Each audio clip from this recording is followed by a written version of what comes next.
I'm Phil Hendry, number one in our time slot, specifically number one in afternoon drive here in the city of Los Angeles, where we originate, but across the country. But just to give you a specific example, we are number one, 4 to 7 Pacific here in Los Angeles, number one rated talk show. And man, it's just beautiful. And it was easy. And boy, does it drive people ape when I say that. I mean, out of their freaking minds. Well, you know, you got to come with something, man. Come with the lumber. 1-800-449-8686. We're into part 12. We're going to kick the show off with part 12 of our 18-part series on women's health. Dr. Robert Greene is paying a return visit to the show this afternoon with his book, The Wonders of the Natural Miscarriage. And we welcome Dr. Greene on the program and want to talk to him about his book. And I know that there's almost a little bit of a political tie-in to some of this. Correct, Dr. Greene? That is true, Phil. We are looking ahead to most probably a Republican president, and that means a possibility of a very conservative Supreme Court. Now, there are several Supreme Court justices that are rumored to possibly retire in the next several years. That is correct, and that's why I am alerting American women that with the retiring of some of these Supreme Court justices, we could get a heavily conservative Supreme Court, and that could very well spell the end to Roe versus Wade and the legality of achieving an abortion in this country. But there is good news, and I think that's what we deal with in our book, The Wonder of Natural Miscarriage. Okay, this has a little bit of a political underpinning because of President Bush, because of the possibility of another President Bush. Isn't it interesting how we just assume the guy's going to win? It's wild, isn't it? Yeah, I don't know why we do that, but we do.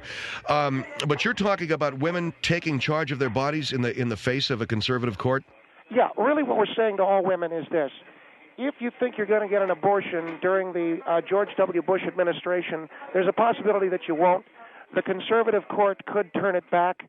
With a new conservative president comes new conservative nominees to the court. And therefore turning over Roe versus Wade, and abortion becomes illegal. And abortion becomes illegal, exactly, Phil. In our book, The Wonder of the Natural Miscarriage, several years in the researching, Phil, what we would like to do is we want women to understand that she has reproductive rights, and she's really not going to get any help from the courts. So she needs to take control of her own fertility. All right, I'm not sure I understand. Well, let me explain it better. If abortion's illegal, a woman can create her own environment, if you will, for the wonders of the natural miscarriage. Give me an example. Well, an example, for instance, if you can't get a legal abortion, what we talk about in our book in Chapter 1, which is doing it together, and that is allowing your husband to be a part of this wonderful process. The miscarriage is something that women have known about for years. Women probably miscarry a lot more than they know because with every menstrual cycle, there is the possibility that a fetus is being aborted in that process. But, for instance, Phil, a tap to the stomach with an aluminum baseball bat can very lightly loosen the fetus, and it is naturally released out of the system. And this is in the chapter Doing It Together? Right. Because you're talking about a husband? Yeah, and I'm not talking about anything very forceful, but a tap, we prefer an aluminum baseball bat. We think it's solid. We think it resonates a little bit better. And so you're using an aluminum baseball bat to tap the abdomen? The abdomen around the uterus, right. There is very little chance of long-term damage to the woman. And a wonderful thing happens, Phil. A wonderfully natural thing occurs, and that is the wonderful releasing effects of the miscarriage, so that there is nothing drug-induced. Now, that is if you want to go that route. There are other ways, but there is nothing drug-induced, and there is nothing that is long-term. One thing that a lot of women have known, and it's a tough decision, and I would counsel any woman considering throwing herself downstairs should get counseling first. Now, that is also recommended. You have 1, 2, 3, 4, 5 methods of inducing what you call miscarriage. Right.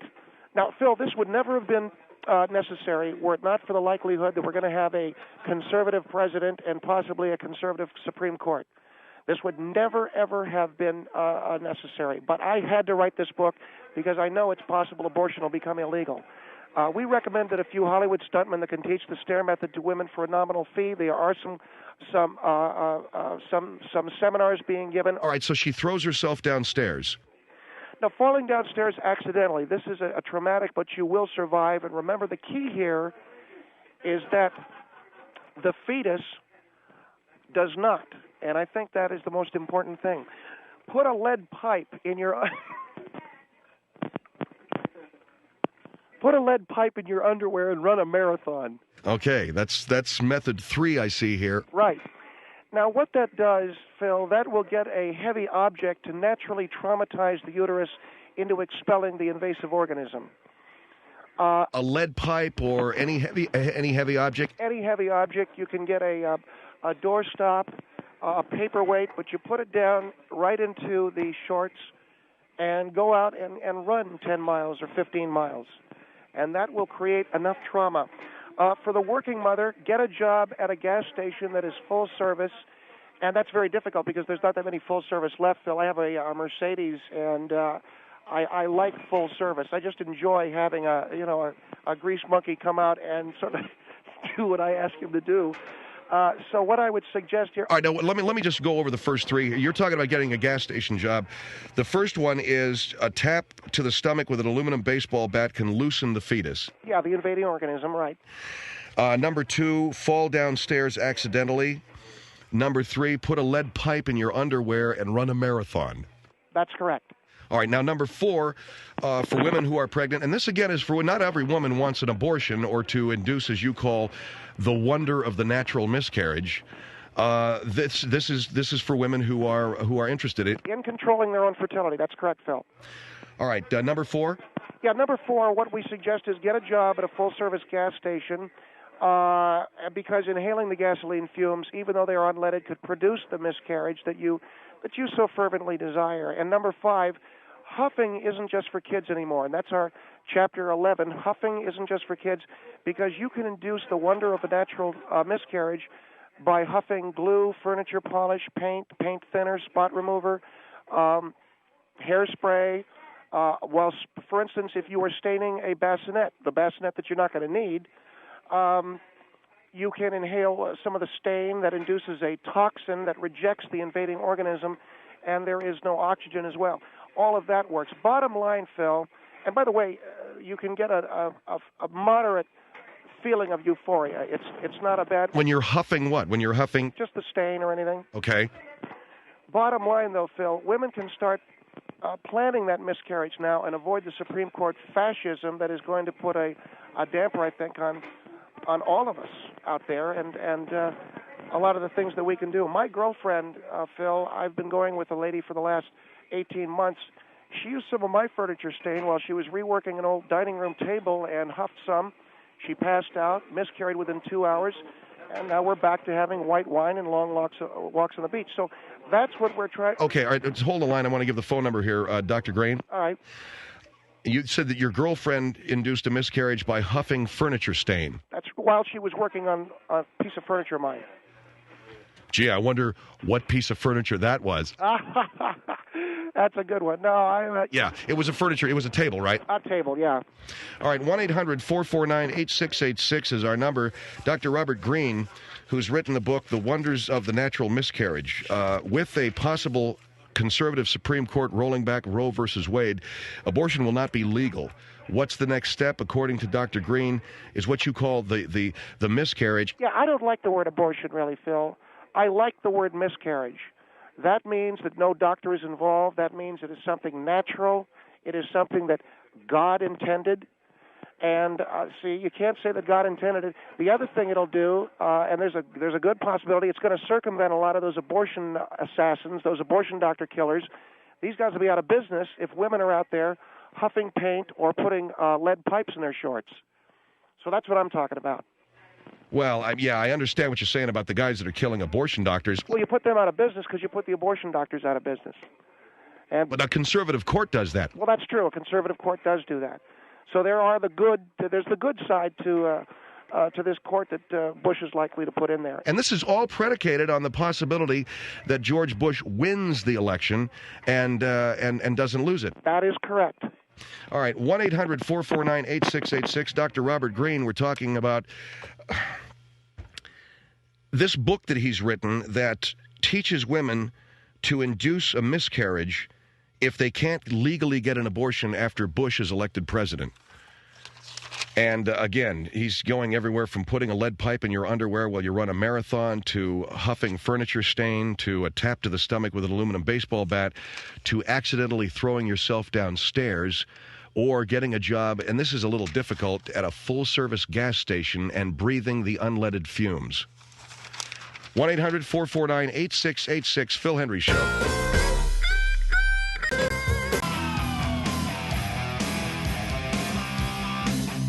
498-686, The Phil Hendry Show. Dr. Robert Greene, who's written a book called The Wonders of Natural Miscarriage.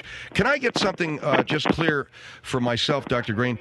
You're pro-life? I'm sorry, can you say that again? You're at the convention, aren't you? We are outside the Republican convention in Philadelphia, yes. And you're there to protest the Republican convention? We think the election of the Republicans would be a bad thing, yes, sir. All right, let me ask you a question. You are counseling women on how to induce miscarriage. That is correct. Are you pro-life? Yes, I am pro-life. You do not believe in abortion? I do not believe in abortion, no.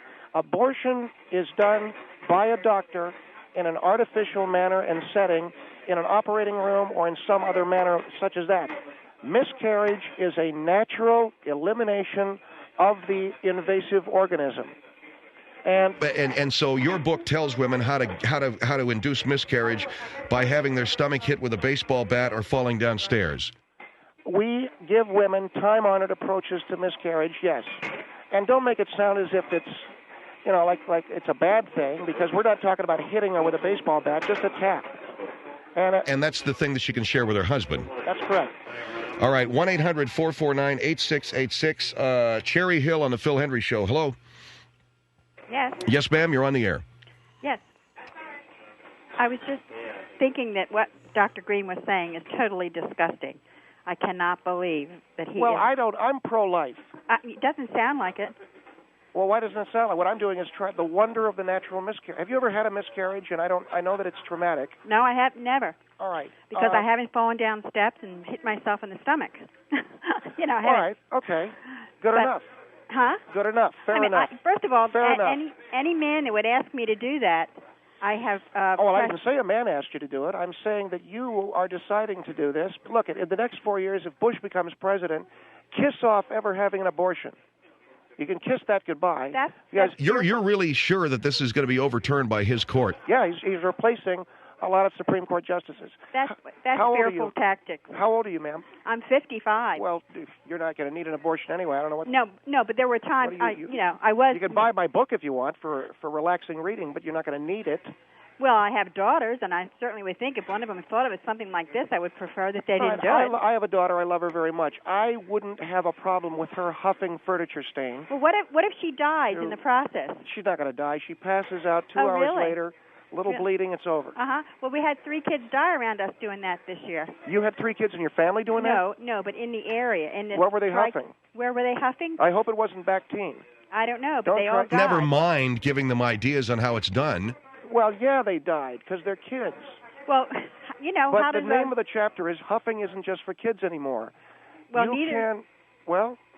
all right, I don't what if someone breaks? know what you're saying. What if someone breaks their neck falling down steps? No, you don't break your neck falling down a step. Oh. You do it in a controlled manner. Oh, all right? I see. You check out the book, and I think it's going to be something that you're going to, well, you can't use, but at least your daughter can. All right, thank you, ma'am, for your call. 1-800-449-8686. I have what is this, New Jersey? You're on the Phil Hendry Show. Hello. Hi. Yes. I cannot believe that this man is serious. What are these calls? What are these? They're people who are upset. No, but I wrote a book. What? We are people who are absolutely irate What are you upset about? The idea that you are a nut like you can do something like this. What am I doing? I wrote a book. You wrote a book. People like you are setting the example that's putting the country Now, in the the example, dregs. you're going to have a president who's going to turn over the abortion law, so you'll get your way. There won't be any abortion. What I'm trying to do you don't know that, is and help you women. don't know what You're my pro-life. position on abortion is. You're pro-life, aren't you? I am not even discussing my position, but you don't know. You have no idea what my position is. Yeah, she's pro-life. But okay, so she's pro-life, it and so doesn't- what this book which should make you click your heels with joy. No. Because this teaches a woman how to stay away from those abortion doctors that ordinarily people like you would want to shoot in the back, No. and give them an option. And give them an option to abort their own fetus by hitting themselves in the stomach with an aluminum baseball bat. No, this is absolutely disgusting. To me, that is an disgraceful. You're is referring a to option. babies as invasive organisms. What do you call them? Babies? Really? You call something that looks like shrimp cocktail a baby? That's interesting. That's, You know What is shrimp cocktail? that's the fetus. Oh, please. Yeah. Well, I've seen more of them than you have. Thanks Well, very much. you know what? Unless And- you flushed a few down a toilet that I don't know about. No, and you know I'm what? just And kidding about today that. on the That- Yeah, thank radio, you for just kidding about that. there was, I am. I'm joking. No, he's. You know what? People like Today this, on the radio, what did you hear? A weathercast, the news. What did you hear? Traffic. No. Uh-huh. There was a court case that a judge now is allowing a woman who was pregnant to sue for the fetus, or the child is allowed to sue because it was considered a child before. You know. Yeah, that's great. I'm sure you really understood that too. All right, thank you very much for your call. Here is upstate New York on the Phil Hendry Show. Hello. New York, hello. Yes, hi. Yes, ma'am. I just have to say this guy is a total joke. And We've already sold well in excess of 10,000 copies of the book. I know, so obviously you're only in it for the money. You have no goddamn business being Nice meddling language. with women's Nice lives. language. I'm a Christian, so I appreciate you not taking the Lord's name in vain. You're a Christian. Yes, I am. Thanks from California. 1-800-449-8686. I'm sorry the lady was using. Well, you said it yourself. It's a New York call. LA's got the class New York used to have. I wouldn't put it that way, but Well, you sort of did. all right, I guess we do. Okay, look, there's some people who feel that a lot of what you're doing is just this side of being an abortion doctor, in that you're teaching women how to induce a miscarriage. Now, what's the difference between a miscarriage and an abortion? First of all, I'm a Christian, Phil, and I am pro-life. I resent that woman taking the Lord's name in vain, and I resent her using the four-letter word that starts with F, ends with K, and also has a vowel in there that I know, I heard the word. Okay, then you know the one I'm talking about. The one that starts with F, ends with K, has a vowel, and I know the word you're talking about. she used that word. Right. I'm a Christian, and she used it twice. I'm a Christian. And let me tell you something, that really, really bothered me. Can we get past the woman's language? We did dump it. You dumped it? We did. We dumped the woman's language. It's not on the air. All right. I'm good now. Okay.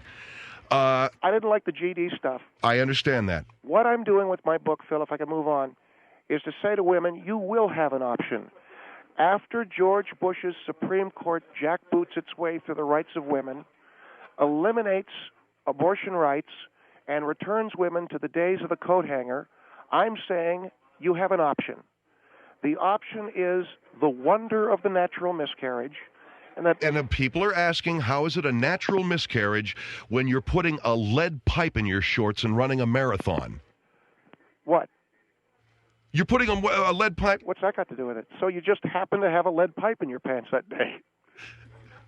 Talk to my girlfriend about that. Okay, 1-800-449-8686.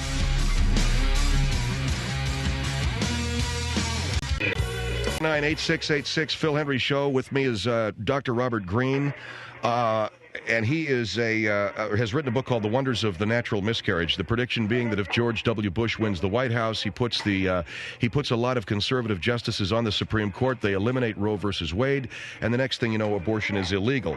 Dr. Greene's book is about how women can induce miscarriage. And Phil, again, that is not abortion. No, I know that it's not abortion, and you call yourself pro-life. That is absolutely correct. All right.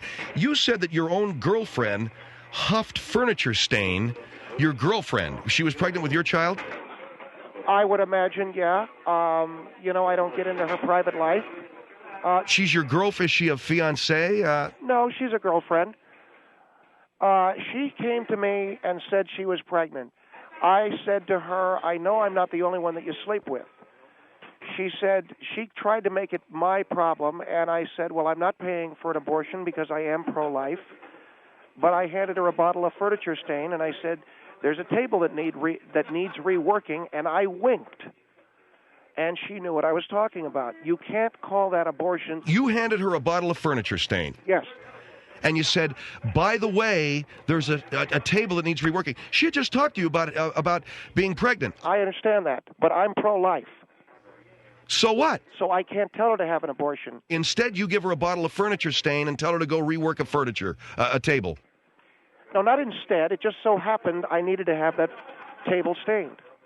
You know, your doctor, you're avoiding saying the things that... I'm not avoiding anything, Mr. Henry. I've written a book, and... Yeah, but you're avoiding coming right out and saying what I think you should. Amsterdam, New York, on the Phil Henry Show. Hello? Hi. Yes, hi. First of all, I'd like to say I don't believe in bombing abortion clinics or harming anyone who performs abortions. I am pro-life. Me too. I believe in abortion as far as tubular pregnancy, and I can understand a girl wanting an abortion if it's rape or incest. However, I agree with all of that. As far as the book goes, that is abortion. You're teaching them to do self-abortions. No. They're not Wrong. natural miscarriages. A natural miscarriage happens on its own. It doesn't need to be induced. And they are inducing abortion. What do you think of that, doctor? I really believe it depends on perspective. Because how is that? This is what we call justification. No, I and think that is justification. And of course, you understanding what being a Christian is, you Yes, will have to I am a answer Christian. someday for what you're doing. And I if am a voting woman, for Bush. I'm sorry? I am voting for Bush. Well, kiss away abortion rights then. Thank you very much for that. And my book will sell as a result of your vote for Bush. That's fine. That's okay? fine. But I want to make the point that I'm if sure a woman... Well, please, I listen to you. Now, please listen to Well, me. I I'm think not you- that rude. you I just wasn't said you're raised to be rude. I understand that, but... So then listen to me, because I heard about your selling the book. I think that's wonderful. Can I just make the one point, Mr. Henry, But- that if a woman happens to find a lead pipe in her shorts, does that mean she was? Oh, it doesn't mean it was put there by someone else? That's not natural. I'm saying it's Excuse perspective. me. It's perspective. It is, no. And in God's eyes, that's not natural either. So you being a Christian would understand that. It's very so I don't have to elaborate any more I on come that from a since you are holistic a school. Christian. I come from the holistic school. Well, How is it you know holistic to what? put a lead pipe in your underwear and run 15 miles? Okay, laugh you about it. need Here's the to- lady that doesn't want to kill children, and she's laughing about it. You need to learn what Christianity really is, and you need to learn to own up. I'm a Christian, Own and I up. believe in abortion. I do not believe in abortion. You do believe in abortion. What about You your do. girlfriend huffing the furniture stain? What about it? That You was knew. a self-induced abortion. I never said that anything was to not her. A miscarriage. I never said anything to her about doing anything other than to You winked. refinish. You winked. Come I on, winked you're at not her. that dumb. Okay, you winked, and that But means... you can't be that naive. Are you that naive? I will tell you right now. I think the two of Why you don't are. you just face it? Come right out and say what it really is. Don't be afraid. There's nothing I to be am afraid of. saving. Nobody's All right, gonna I'll tell you what it is. crucify you. I am saving women from getting abortions, thus saving them from the fire of hell. Oh, But they well, can, that's you know right. They'll go to something? hell if they get an abortion, and they Let won't me go to tell you hell. And they something. won't go to hell by sticking a paperweight in their underwear. All right, ma'am, thank you very much for your call. Yeah, that's right. You laughing about that too? Yeah, I am. Gee, God, I didn't know I had a doorstop in my shorts as a... Oh, Ha ha ha. You know, guys like you tighten my jaws. well, sir, I'm not particularly enamored of your view of life. Suffolk on the Phil Henry Show. Hello. Suffolk, hello. Oh, hi. Yes, ma'am, hi. Yeah, I have quite a few comments for this gentleman. You call yourself a Christian. I am a Christian, yes. Okay, I don't think that you believe in the same God that I believe in, because the God that I believe in Hello. is I mean, pro-life. he hung Excuse on a cross. me. Did your God hang on a cross? Yes or no? Yes, he did. There you go. Same God. Yeah, but my God also discusses premarital sex, which I believe that you are not utilizing that. Who do you You're talk not about following that with? Who do you talk about that with? Mary Magdalene? Wait, I didn't see anything in the... Well, okay, go ahead. I can never argue these points. I'm trying to have you read the Bible, sir? Have I read the Bible? Mm-hmm. You know, I happen to be busy. Oh, I just got okay. done. Well, there are little points in the Bible that you might need to be aware of before you write books as offending as the one that you have written. The Wonders of I Natural agree with Miscarriage. Mr. Henry. I agree with Mr. Henry in the fact that you are still considered, I mean, even though you call it a non-abortion, you call it I call it the wonder of natural miscarriage. Natural thing. I agree with the fact that he says, ha, there is, you know, oh, I didn't know that there was a paperweight in my short. You're absurd. You're trying to tell me that you don't consider... I'm not saying you wouldn't notice a lead pipe in your underwear if you were running a marathon. I'm not saying you wouldn't notice that. But I'm also saying you could ignore it. Am I right or wrong? No, you're wrong. Ma'am, if you're running down the street and you've got a big, thick lead pipe in your crotch, okay? What are you asking her? Let me finish, Mr. Henry. You're telling me you couldn't ignore that. No, I could not ignore that. First of all, it would never be there because if there was any life inside of me, it would stay inside of me unless God... If the woman knew she was pregnant, she's not going to stick a lead pipe in her underwear. Thank you. Oh, you're speaking for your callers? Oh, that's interesting. Now you're answering for them. Actually, no, he's not, because that is exactly what I was saying. I thought you were liberated. Obviously, you don't. You're a liberated woman, but you don't have any competency to be writing books like this, and much less to be called a doctor. Well, I think don't knock it till you try it. Mm-hmm. Oh, that's very intelligent. That we will all be we will all be judged. Okay. Yeah. Thank you. We'll all be judged by the same God. And all I'm saying is, go find something like an orange and put it in your underwear. And the first 500 callers who order my book get a free lead. Okay, I'm not going to let you. Thank you, ma'am. Thank you. I'm not allowing you to promote your book. Get a free lead pipe. All right, that's it. I will not allow this obscene promotion of his book on my show. You know, I am a fairly equanimous man. I believe that I am egalitarian, if you will, in the way I conduct this program and the points of views that are on this show. But I'm not going to allow him to run a cheap promotion on my show. Dr. Green, do you understand that? Do you understand that, sir? Yes, sir, I do understand that. I won't allow it. I understand. I have been vilified on your program. I think I had the opportunity, at least I hoped I had the opportunity to promote my book. I would rather you are mentioning your book. That's promotion enough. We're not doing something other than that. Yes, sir. 1-800-449-8686, the Phil Hendry Show here, and let's go to Virginia Beach. Wait, hold on for just a second. Virginia Beach, hi, you're on the Phil Hendry Show. Hi. Yes, ma'am. I wanted to respond to Dr. Green. First of all, I can't believe that this gentleman is a Christian. Well, I am. Well, I don't believe so. I've written a book only called one The Natural... person has the right to take a life. And I've written a book called The Wonder of that gave us Natural life. Miscarriage. It's published by And Bingham Press. Let me tell you something. It's out in paperback. We need more people like It's out in George paperback. Bush in our government because our take away- government has lost morals and values and everything else, and that's the root of all our If you buy my problems. book, I'll get you a free can of I wouldn't paint. want And you Oh, you said you wouldn't do a promotion. A free can of paint if you buy my... Pardon? I apologize. I had to hang up on him because he now wants to give away a free can of paint to sniff. Well, this gentleman is either promoting to be a doctor of other... Dr. Green, avenues. would you have some decency? A free paperweight if you buy... Okay, see, this is the kind of disgusting self-promotion. Go ahead, ma'am. You can continue your comment, and then we'll... You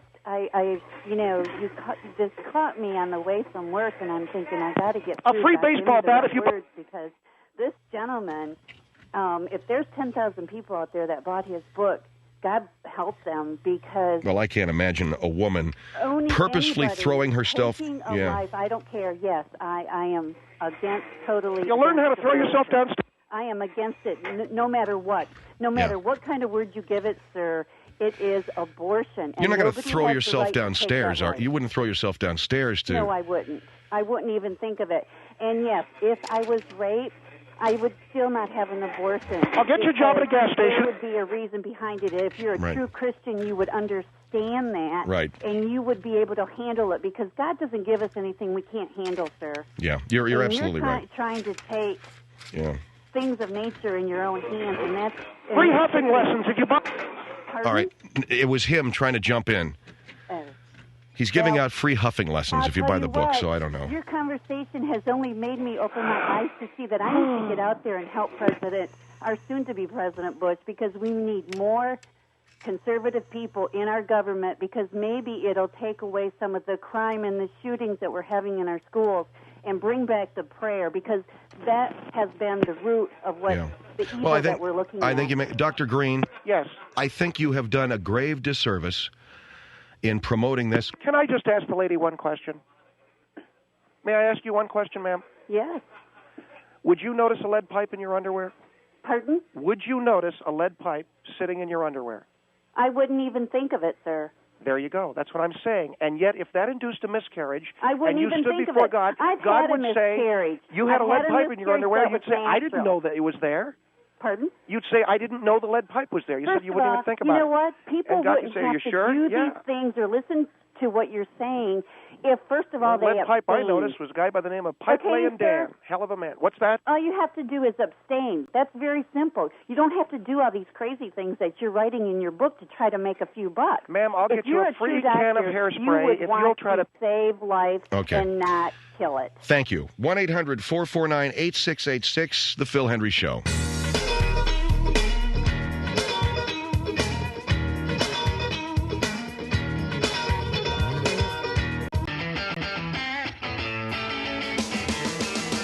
Previously on the Phil Hendry Show. I think that any Republican would want you expelled for the Republican Party. Mr. Henry, I would you not give this man a tape by of the this way, broadcast. sir, 449-8686.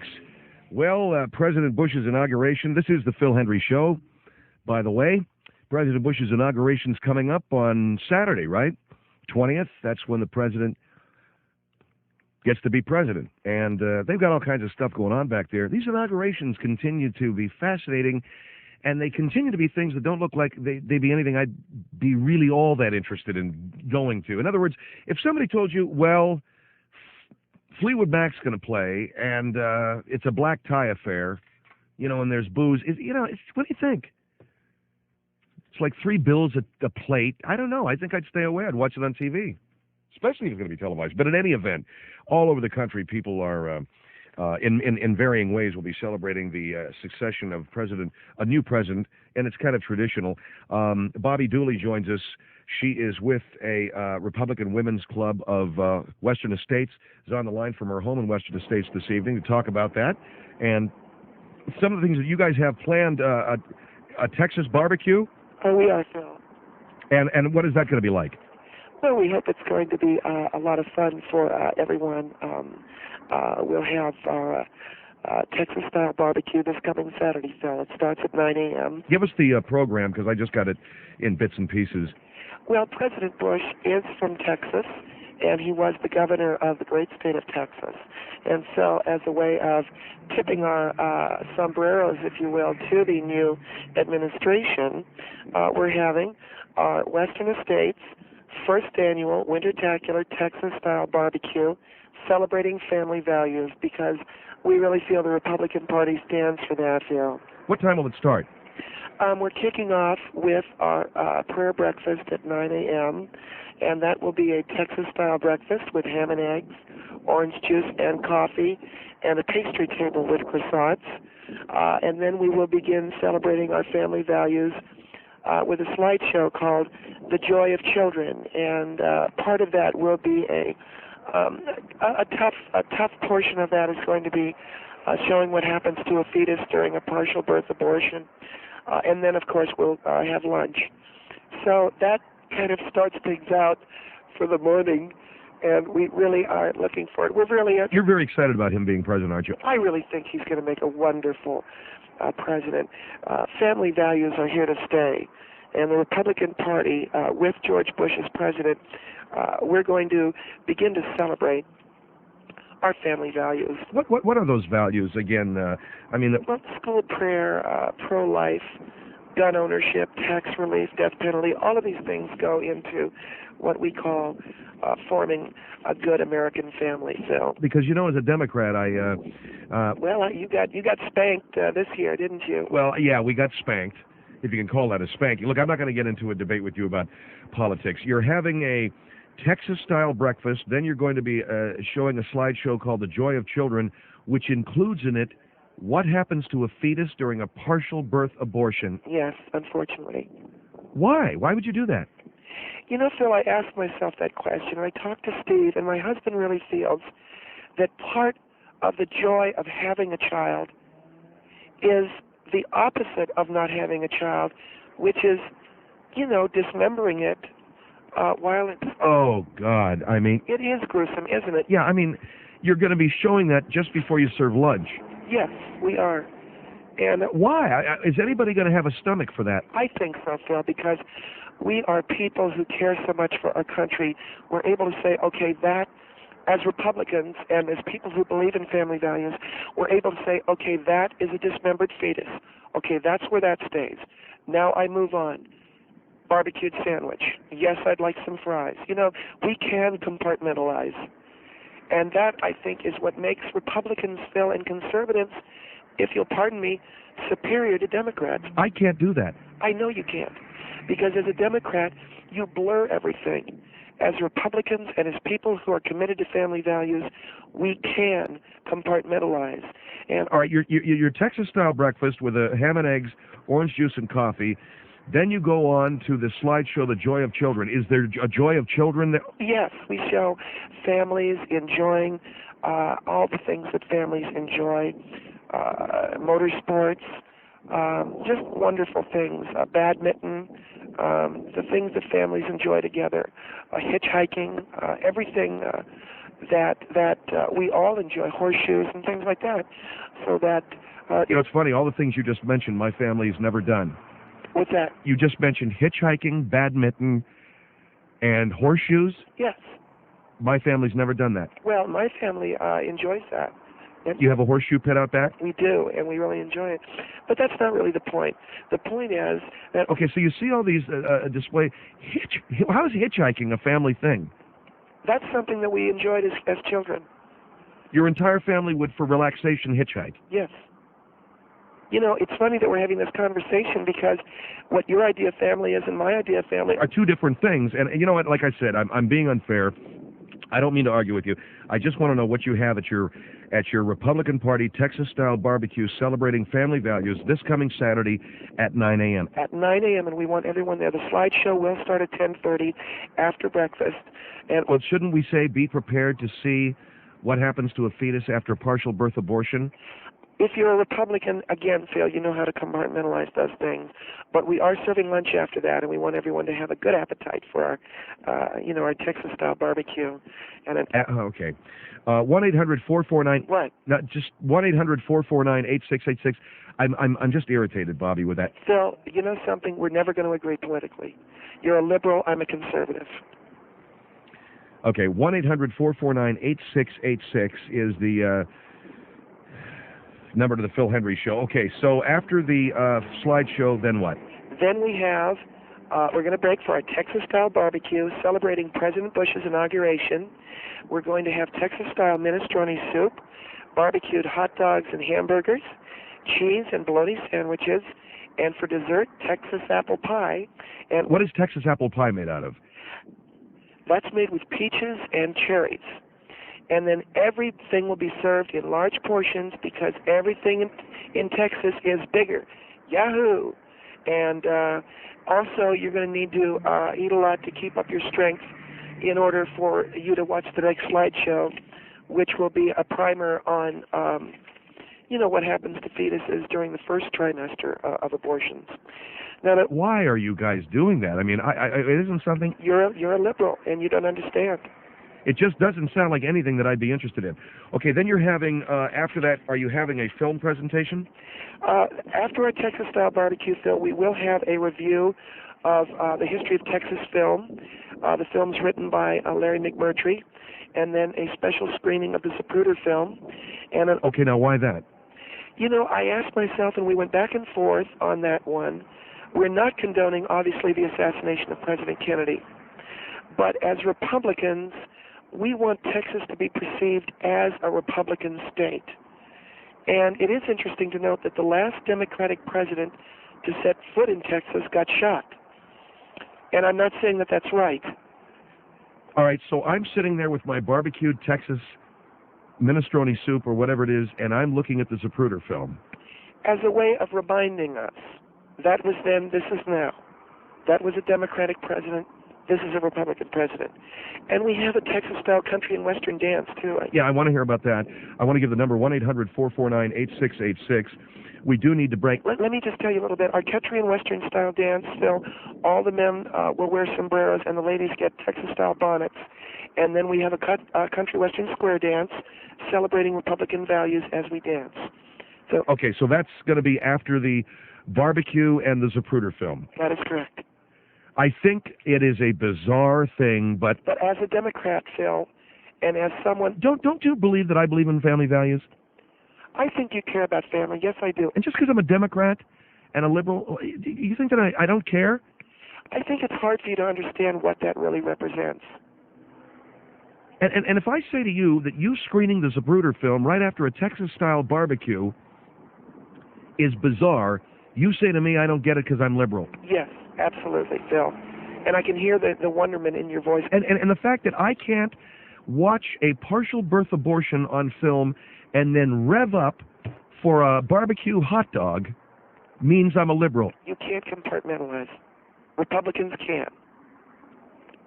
All right, 1-800-449-8686. So the Texas-style barbecue celebrating family values will be at Western Estates, 9 a.m. this coming Saturday, a prayer breakfast featuring Texas-style breakfast with ham and eggs, orange juice and coffee, and a pastry table with croissants. Then a slideshow celebrating family values featuring what happens to a fetus during a partial birth abortion. Then they break for lunch and have minestrone soup, barbecued hot dogs, cheese and bologna sandwiches, and for dessert, Texas apple pie, which is made with peaches and cherries. Everything will be served in large portions because everything is bigger in Texas. After our Texas-style barbecue, we'll have a review of the Zapruder film, followed by dessert. Texas-style cherry strudel. And then we have a Texas-style country and western dance. All the men get sombreros and all the ladies wear bonnets. 1-800-449-8686, Phil Hendry Show.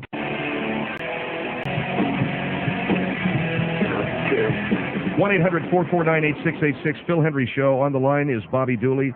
She's with the Western Estates Republican Women's Club. They're having a Texas-style barbecue and celebration of family values at 9 a.m. this Saturday to celebrate the inauguration of President-elect Bush.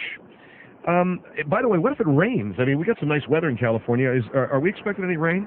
So far, Phil, I watched the Weather Channel, and I also watched Flip Spiceland on CNN, and they didn't say anything about that. And we always get up in the morning with Flip Spiceland, and also Steve has a tent that he can put up quickly. And of course, when I said that to him, he made a crude joke. Okay, I understand. You know what I'm saying? Is that Steve there? Steve, don't say that. I said, what if it rains? And he looked at me and he said, I could put a tent up pretty quick. And he winked at me, and I thought I said, that's really cool. Quit it. So, but we're really excited about this. All right, well, the Texas breakfast, the Texas lunch, even your square dance, but showing a video of a partial birth abortion. Phil, it is what we stand for as Republicans. On the 1 minute, we can look at the Zapruder film. We can look at a partial birth abortion. We can break out faces of death. And on the very next minute, we could be making love passionately and with wild abandon. So that's, I think, what makes a conservative more than anything else. All right, 1-800-449-8686. Here is Joanne on the Phil Hendry Show. Hello, Joanne. Hi. Yes, ma'am. in response to that woman, she certainly doesn't represent Republicans. I mean, that's not family values. Anyone with family values could not sit and watch a film like that and then have an appetite. I mean, that is just gross. Joanne, I am a member of the elected board of the Western States Women's Republican Council. I'm very much a part of the Republican point of view here. Okay. Well, I come from a long line of Republicans. My father's a businessman, and I don't know. I think you're fading out. I'm on a cell phone. I can hear you very well, dear. Can you hear me? Well, you just faded out. Now I can hear you. Okay, I'm sorry. Well, what I'm basically saying is, as Republicans, we do have the ability to witness an execution, and the next minute go to foster freeze for an ice cream cone. Everything has its place, but I don't think that has a place at a celebration of a new president. Well, what about that? This is the celebration of the president. You're showing the Zapruder film? You know, I think, Joanne... I think it's inappropriate. That's what I think. Joanne? Yes. I thought it was really, really interesting that the last Democratic president to set foot in Texas got shot. You know? What does that have to do with anything? Well, I just thought it was really interesting. Interesting? You Interesting know, that John F. Kennedy was assassinated in your home state? No, I know that it's not my home state. My home state is California, you know. Okay, yeah, I used to live there too. California, here I come. Yes, I used to live there also. I started from, where flowers and flowers, you know what I mean? Yeah, I know. I used to live in California I know, also. and you know what Steve says? He says the words go, California, here I come. Oh, my God, I'm going to come, you know? And I always felt that... Oh, God. Come on. What? Will you please clean it up? Really? It was something that Steve said. It was a joke. I don't need that right now as we try to build an affiliate list for this show.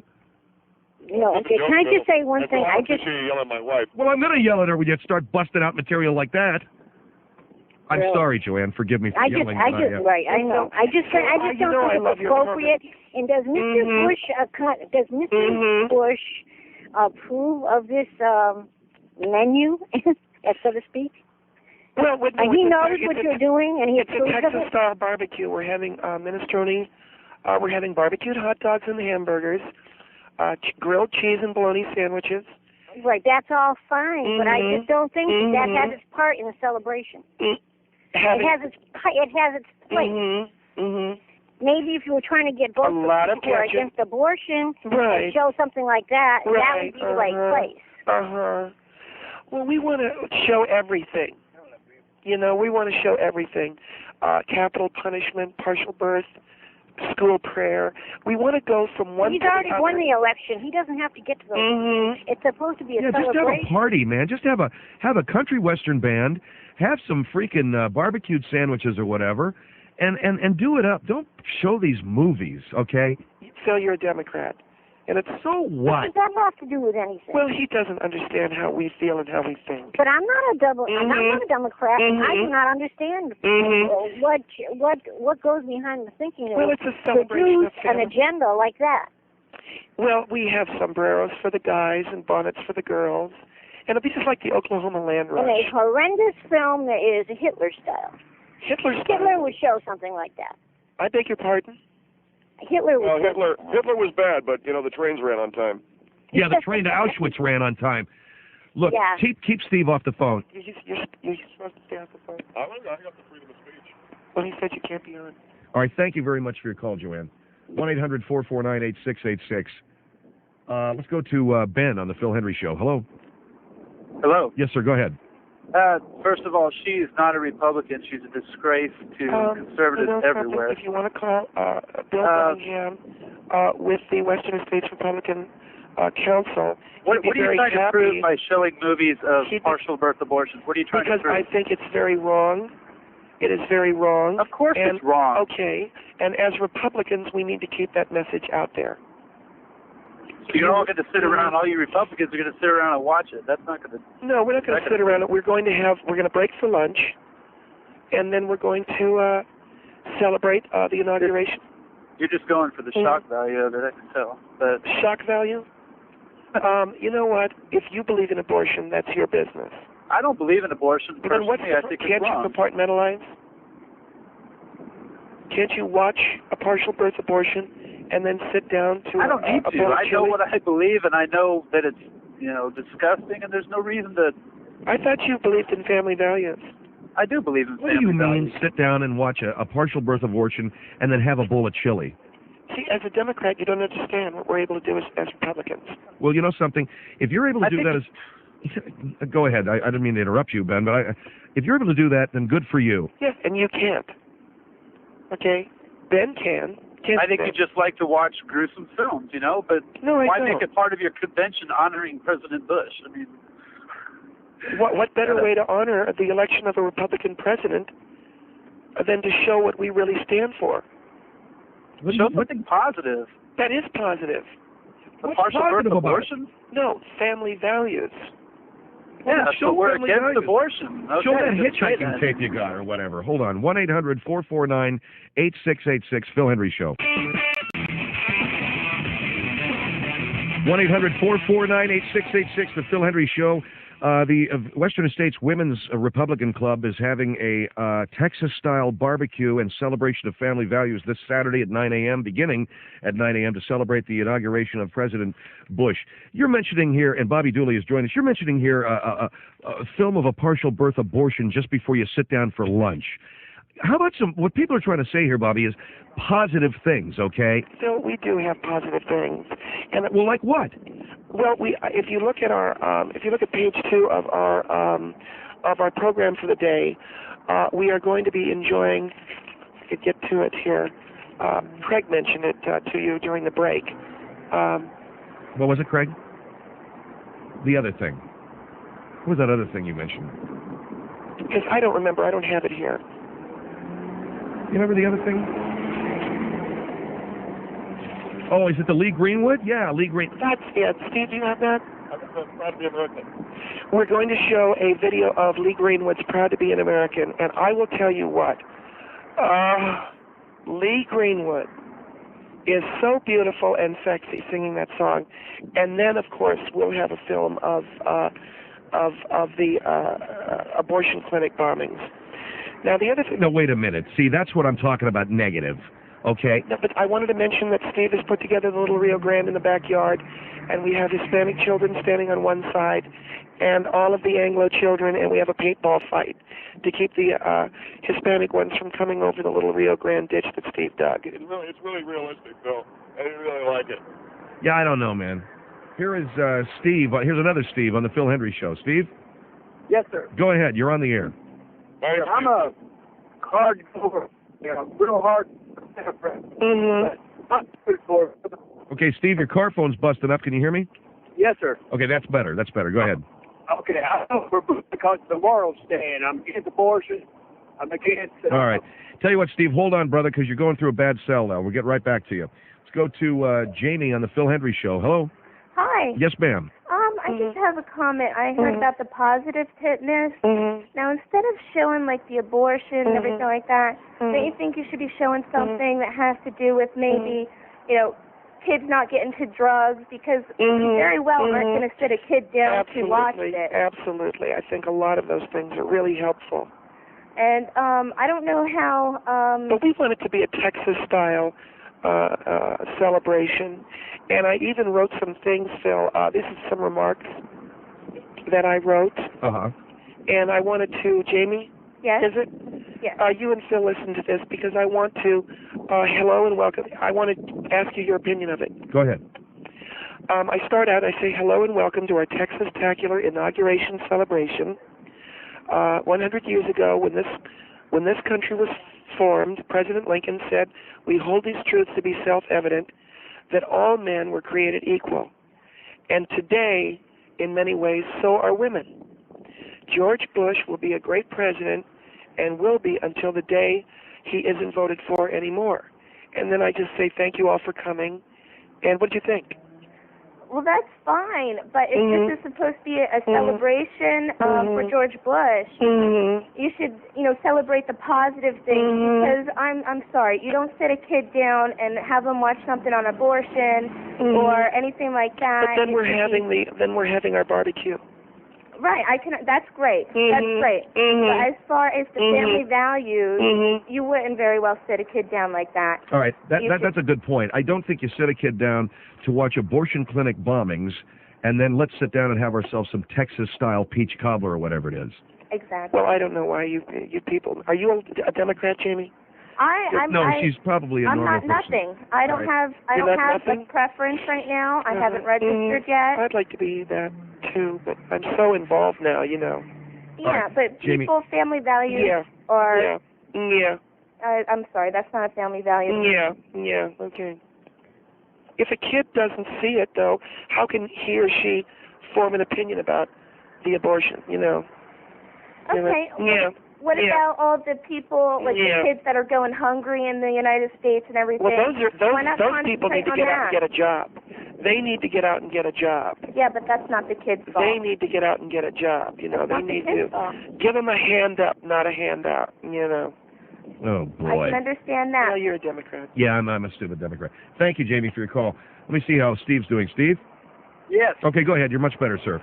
Okay, I like to say first, I'm a Christian first, but I'm a Democrat because of labor. But I vote for Bush because of his stand on morality. I'm against abortion, and I'm against Gore's stand on homosexuality.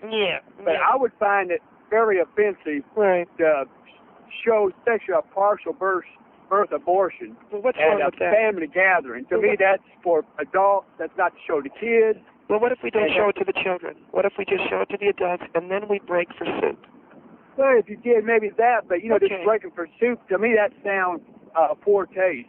For anybody, No, what we're saying, Steve, is basically we'll show about a half-hour clip on the partial birth abortion, then we break for hot dogs. Putting those two together side by side does not sound like something an intelligent person would do. Well, I don't understand. You don't understand? No, I mean, I've seen pictures of partial birth abortion, and I think it's pretty gross. Partial birth abortion? He misspoke. Partial birth abortion. I know, Steve. You misspoke. I know. I got it. Okay, and then did you go out and have dinner?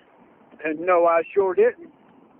How can you go out and have dinner after seeing something like that? Because as Republicans, we are able to compartmentalize.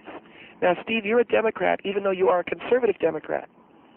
Right. So you're not yet able to see an automobile accident where there's been a decapitation and then stop at Dairy Queen.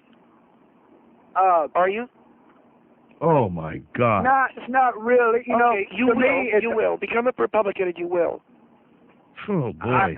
I think using that word that a Democrat can't compartmentalize and a Republican can, I think that's you're being the one that's putting everybody in little boxes. No, I'm just saying that as Democrats, we could watch the Zapruder film, wander over to the buffet table, get some cheese strudel, go back, see it again. It's just we can sort of flip back and forth, almost like a bee does from wildflower to wildflower.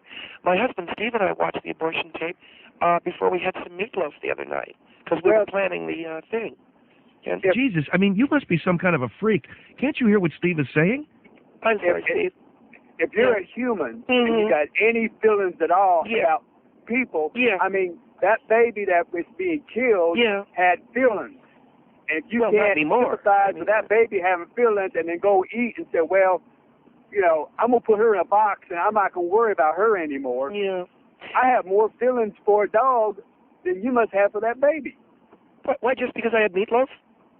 No, if you had anything. If you put that right, if you definitely schedule that and then you schedule dinners, then nobody's going to care.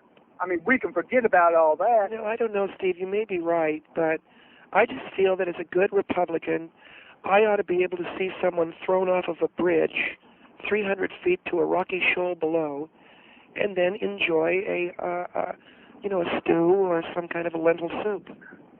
being a Republican has nothing to do with that. Being a person and having feelings is what we're talking about. We're not talking about a What is this party. that I see here? We're talking about a person. What is this I see and you're a serving? person with feelings. You're serving Bloody Marys during the Zapruder film? Yeah. Bloody Marys. Well, it's a joke. God, that's funny. Okay, Steve, thank you very much. And thank you. Would you be interested in coming to this, Steve? I might if I was wasn't seeing that. We're having bologna sandwiches. It's a Texas-style barbecue. I've been to Texas-style barbecues before, and I like them. But I don't want to support. I support Bush. We have a Texas-style cheese sandwich. But I would not support this meeting because of what you're doing. Well, we're going to have. I'm speaking up against it. We're having a nice Texas-style minestrone soup. You're not hearing what I'm saying. I'm against what you're doing because of how you're scheduling it. But not what we're serving. Not what you're serving because of what you're doing. Do you like bologna sandwiches? Oh, I love bologna. Well, I love there you go. everything but the soup. I don't Wait a care minute. for the soup. What do you mean Texas-style bologna sandwiches? That's what we're having. Well, I never heard of it. Because you're not from Texas. All right, listen. With mayonnaise. Oh, there you go. Okay, Steve, thanks. All right. So are you going to come? No, I'm not going to come. All right. Well, we wouldn't let you in anyway. You're a Democrat. Yeah. 1-800-449-8686. Phil Henry. 1-800-449-8686. Phil Henry Show. What a bunch of freak cases gonna have a Texas-style barbecue. Well, I don't know. I was joking with my wife the other day. I says, actually, some friends of ours were over at the house, and Maria is like, she calls herself a Republican, but she's all real liberal about everything. So finally, one of my friends said, "You're a liberal." Remember that buddy of mine that called me up and said, "You're a Republican in denial"? I was a Republican in denial. Well, Maria is a Democrat in denial because everything she thinks about is like liberal crap. Anyway. That's pretty weird having a Texas-style minestrone soup. I ain't never heard of that. Experiment. I'm 686. David G. Hall, Vice President of Programming, is on the. It don't matter who he. And about introduce Mr. Kid plays. Introduce Mr. Todd is the ability to the Rocky and Bullwinkle movie. If someone nobody gave her the opportunity. I asked her to start doing character voices on her show. She said, "Yes, David, whatever." Oh, yes. This is about This is the one. If you don't mind, David Hall, our Vice President of Syndication, you got me doing an hour of moral dilemmas, and you got Dr. Laura doing an hour of doing goofy voices on the radio. Is that it? And you heard what I said, and so far it's going over pretty well. The problem with you, and the reason why you fail where Dr. Laura succeeds, is you're too scared to take a chance. And I can't do moral dilemmas. Phil, I'm going to tell you this, and I mean this very seriously now, okay? All kidding aside. If you continue to argue with me, I'm going to pull you off the air. Do you understand that? You're embarrassing yourself. You're embarrassing me. David, do you hear? If you continue to argue with me, just do the moral dilemmas. And I can tell you're a little bit jealous. And I'm not jealous of anything. No, you're a little bit jealous because Dr. Laura's doing the voice of Bullwinkle in the new movie. I'll put Laura in your time slot. Now take a call. I'm not qualified. Take a phone call. Nobody's qualified. It's radio. Take a call. Wichita, you're on the Dr. Phil show. Hello. Hi. Yes. I just wanted to say that Dr. or Mr. Hall, my name's David. The radio Hall. station. I'm David Hall, ma'am. Huh? I'm David G. Hall. Well, you're embarrassing the radio station. If you're going to do something like this, you need to do it in the privacy, not on freaking radio. Wait a second. Phil said to me it was all right to come on his program tonight. And I didn't know you were going to ask me to do the Dr. Laura show. Wait, I'm talking to the lady, not you, am I? Am I talking to you or to the lady? You're talking to the lady. Then shut up and let me talk to the lady. I asked Phil to come on his program this evening, ma'am, and try a programming experiment. I didn't know that he was going to assault me. He's assaulting me with all of his misgivings. Assault He's assaulting you. You're yeah. insulting him. I This asked is his him. show. He's doing a very good show. He did a very good show all day today. Wait a second. This is your first time that I am so angry. Wait a minute. I asked him to come on the air and do an hour of all that psychological stuff because women like. You're a woman, right? You no like one it. needs any more psychological stuff. To answer, do you have a moral dilemma, ma'am? No, I do not. Yeah, Then why actually, I do have a moral dilemma. It's you. Oh. Because you are very much embarrassing him. Okay, present that as a moral dilemma to Phil. David, please, okay? You are embarrassing him, and I... Wait a minute, hold on for a minute. Did I just hear Phil... You are a really nice Did I hear Phil talk Henry's show voice? person. You know, I a think I radio heard. person, Yeah, but thank he you, is just... Wait. He's just getting under my skin, and you know Ma'am, what? If he continues this, I'm not going to listen to your show anymore. I like the way thank you, the David. show There you was. go. So she's leaving now. Wait, I didn't force her off the show. I'm trying to get more women to listen by having you're not moral going to get any dilemmas. more people listening to it. Have you seen the Bullwinkle movie? Hello? God. What do you mean, have you seen the Bullwinkle movie? Because Dr. Laura's in it. That's going to get more women to listen to it. Oh. Good, you're laughing. You're lightening up. I like it. You there? Yeah. Then start doing the psychological stuff. 1-800-449-8686. Call in if you have a psychological... moral dilemma. A moral dilemma. And cross-promote Dr. Laura. And don't miss the Dr. Laura show. She does the voices of Bullwinkle and Jack Nicholson really well. On the last hour of her show. On the last hour of her show. Phone number. 1-800-449-8686. Call. I know, David. Then do it. What do I got to prompt you for? Here is Hollywood, Florida on the Phil Henry Show. Hello. Yes, I listen to the Dr. Laura show quite often. Yes. And I know that there are serious issues that these callers have. You got it. And I think you're making light of this. No, I'm not, ma'am. I'm asking Phil to deal with it so he can get some of the women that listen to Dr. Laura to... You're not going to get any women to listen to me because I'm asking for moral dilemmas. But I'm not Phil qualified. Is a guy. Phil is a guy, first of all, and he's going to be very biased about some of these issues. Oh, I see. And a woman is never biased. He was telling that earlier caller to stay with the man, didn't he? What was that? What was his advice to that earlier caller? Oh, who, that lady? I said for her to not be with the guy if he's a different faith. Yeah, there you go. Dr. Laura would say... What did he have to back that up? His own gut feeling? Well, what's Dr. Laura got to back it up? This is radio, lady. We got nothing to back up anything. I want him to get more of you more of you women to call in and... That was really nice. What? The broad thing. Just to get what? Got a problem? What are you doing? Have you got Tourette's? Get you women to call in. Come on, give him a moral dilemma. Let's go. Ma'am, you don't have to give me a moral dilemma. I said to give him a moral dilemma. Have one, as a matter of Give fact. him there you go. Go ahead. All right. I happen to be seeing this man that likes to dress up in ladies' underwear.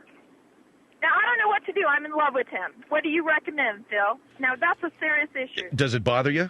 I guess it does bother her, yeah. Well, what bothers you about it? It's abnormal to me. Look, here, as long as he ain't wearing yours on his head, I say go for it. Is he wearing yours on his head? Okay, I have to go now. Yeah, go ahead. I do, too. All right, thanks very much. 1-800-449-8686. It's the Phil Henry Show.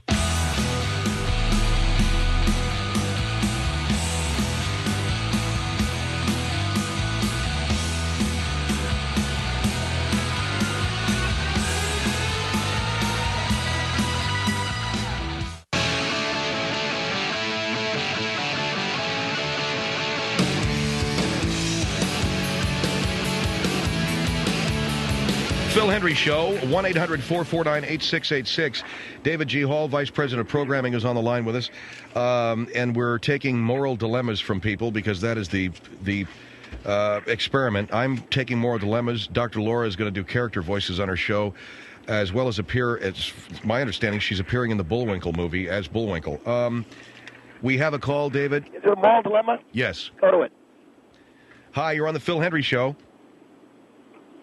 Hello? Yes, sir. I've got a moral dilemma that I wanted to bring to your attention, and I want to speak to you, sir, and not to the obnoxious program manager. Yes, sir. My daughter, I forced my daughter to have an abortion 2 years ago, and she did it, but now I'm having second thoughts that maybe I shouldn't have told her to have the abortion. So my question is, what should I do about it? By the way, she's in a mental institution, and my religion dictates that I can't have anything to do with a baby killer. Boy, that's a good one. Man, that is... You forced your daughter to have an abortion, then you changed your mind. That put her in a mental institution. Yes. And you don't want to have anything to do with a baby killer. That's correct. Well, since you forced her into having the abortion, I would think that you'd... Wait a second. Are you one of those left-leaning pro-choice people? Sir, you said that you... Because I don't want you preaching at me with your pro-choice. I'm pro-life. I believe in giving a child a chance. My daughter butchered up a child, my grandchild. But wait a second. You're the one who said that she should have the abortion. That's my moral dilemma, yes. Well... Why don't you take another call? Maybe they can help out. Let me go to a phone call here in Philadelphia. You're on the Phil Hendry Show. Hello? Yes, Phil? Yes, ma'am. Hi. Well, that's my moral dilemma is that my daughter had an abortion. Yes, ma'am. You're on the air. I just heard the most obnoxious thing that I ever heard in my life. Yes, dear. How could this station my permit daughter something had an like abortion. that to go on the air? My daughter had an He's abortion. either sick, drunk, or on drugs. Who's drunk, ma'am? Mr. Hall? Yes, this is David You Hall. are the most obnoxious person I ever heard on radio. Ma'am, what did I do? I'm just trying to What get... did you do? Yeah. You were disgusting. That's what you did. All I said was... How did this station ever permit you to do what you just did on the air? My moral dilemma is my daughter had an abortion. Which I forced her into having. And you forced your own daughter into having a... Why don't you talk to the old lady in Philadelphia? Yes, ma'am. What can I do for you? Oh, you don't like the show? Phil? Or, Well, I want to know, should I visit my daughter in the nut house? Yes, you should visit your daughter in the nut house. The lady in Philadelphia, I guess turn the radio off is the best thing. That's good, Phil. You're dealing with two moral dilemmas at once. You're great. No, don't believe him, Phil. Hey, is this a man or a woman, by the way? It's a woman. Okay, great. Don't believe him, Phil. This man is the most obnoxious thing I ever heard on radio. Have you heard the Rocky and Bullwinkle show? I heard you. That was enough. As far as Dr. Laura, leave her alone. She's doing okay. She's doing great, and she does the voice of Bullwinkle. How did this station ever permit you to do what you just did on radio? You sound like I caught a fart or something. What did I do? What'd you do? Yeah. You were the most obnoxious person I ever heard. I'm just telling Henry that... Look at David. Would you shut up while I'm talking to her? Yeah, I don't think that you should carry on that way. David, I don't think you should carry... Shut up while I'm talking to her. No, and don't tell him to shut up. You shut up. No, he should shut up because he works for me. David, I don't think... I said to shut up, Henry. Yeah. I'm talking to the lady. You shut up. I hope he gets a new boss. No, I am my own boss. I hope he gets a new one. I hope you get a new one too, dear. This one made out of plastic. Phil, what the hell is this old boy bag talking about anyway? Well, she just hung up on us, okay? Should my daughter have an abortion? Will you get out of here?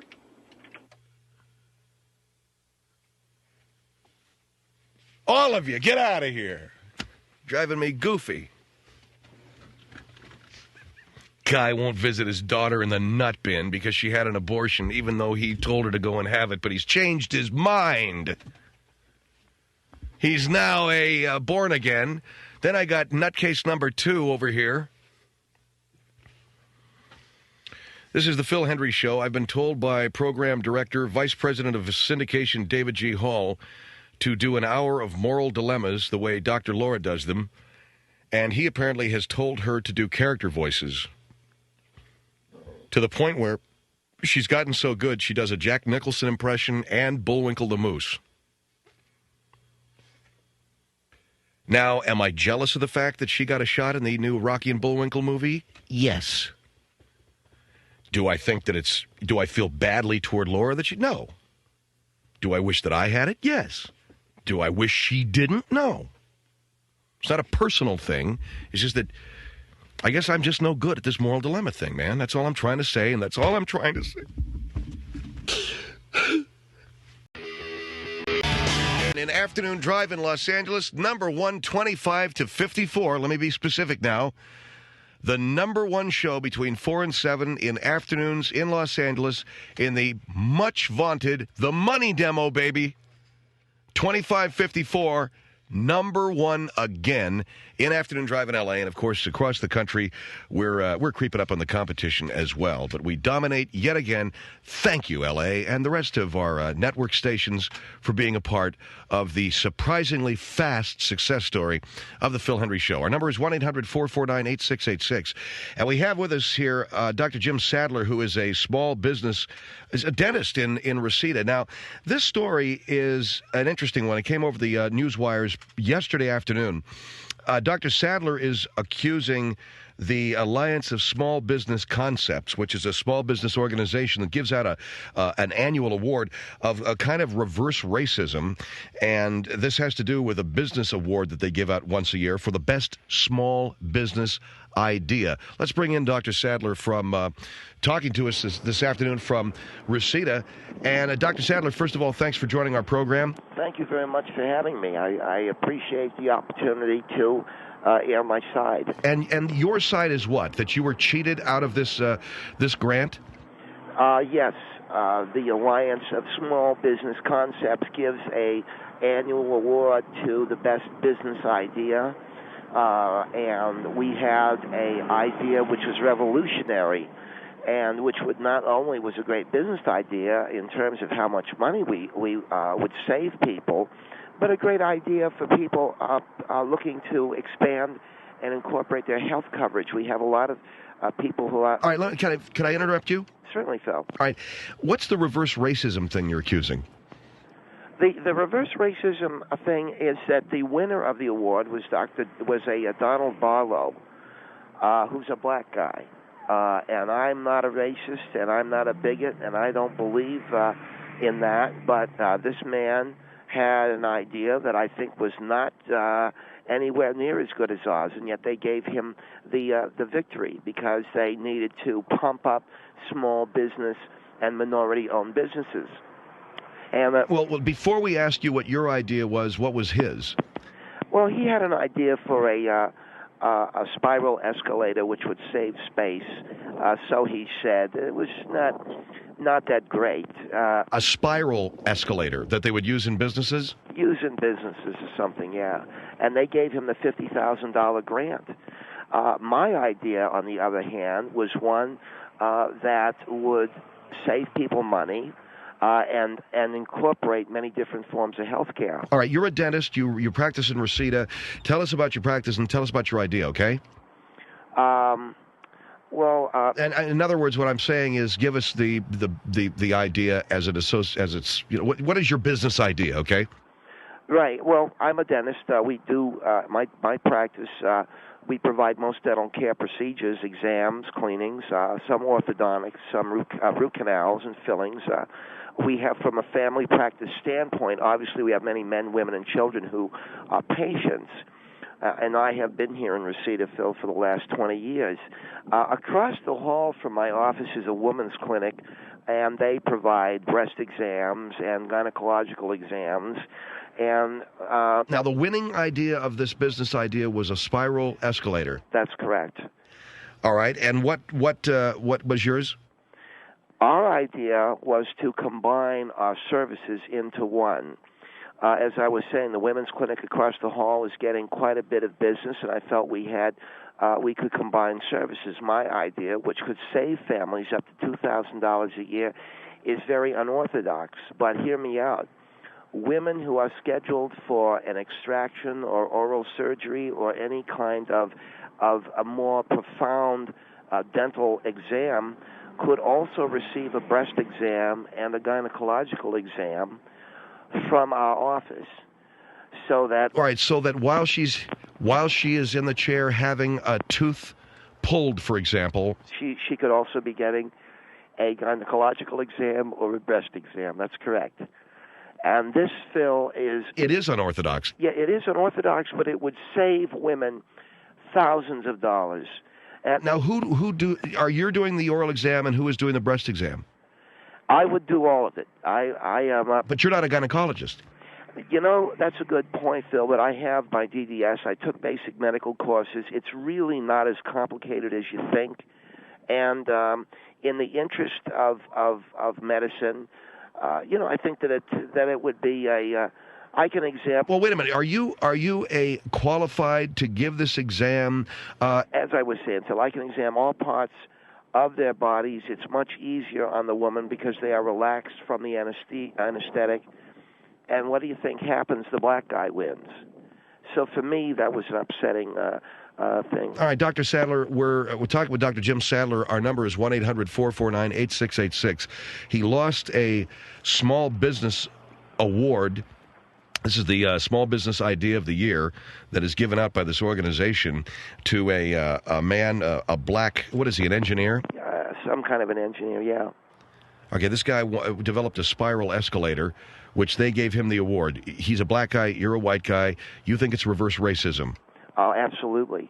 Well, your idea is you're a dentist, and you would combine being a dentist, and you would also give women breast exams and gynecological exams. All in one visit, yeah. And it's a way that you can cut down on the cost of your health care.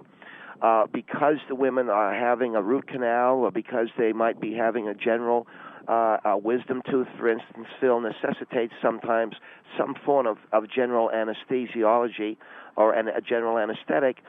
You could have the wisdom tooth out. We could also be giving you a gynecological exam. You see, here's the thing. I know you think it's reverse racism that they gave the award to a black guy, but your idea sounds... Not only is it unorthodox, but you're not qualified. I don't want to say you're not qualified. I'm a doctor, Phil. A dentist is a doctor. Okay? Yeah, but this is, you know how to look at people's mouths. Well, let me tell you a little bit about being a gynecologist and being a dentist. They are very similar. First of all, as a dentist, you're looking into an opening. As a gynecologist, you're also looking into an opening. You are putting your hands and your fingers in there. You're also doing it the other way. You are... well, what about the breast exam? The breast exam is you're just feeling the breast to make sure she doesn't have a lump or something, is what I've read. So, well, that's what I'm talking about. Isn't it more to give a woman a breast exam and any other kind of female-oriented medical service? Both of them are openings. They both have lips. There's not a big... Are you making a joke? No, sir.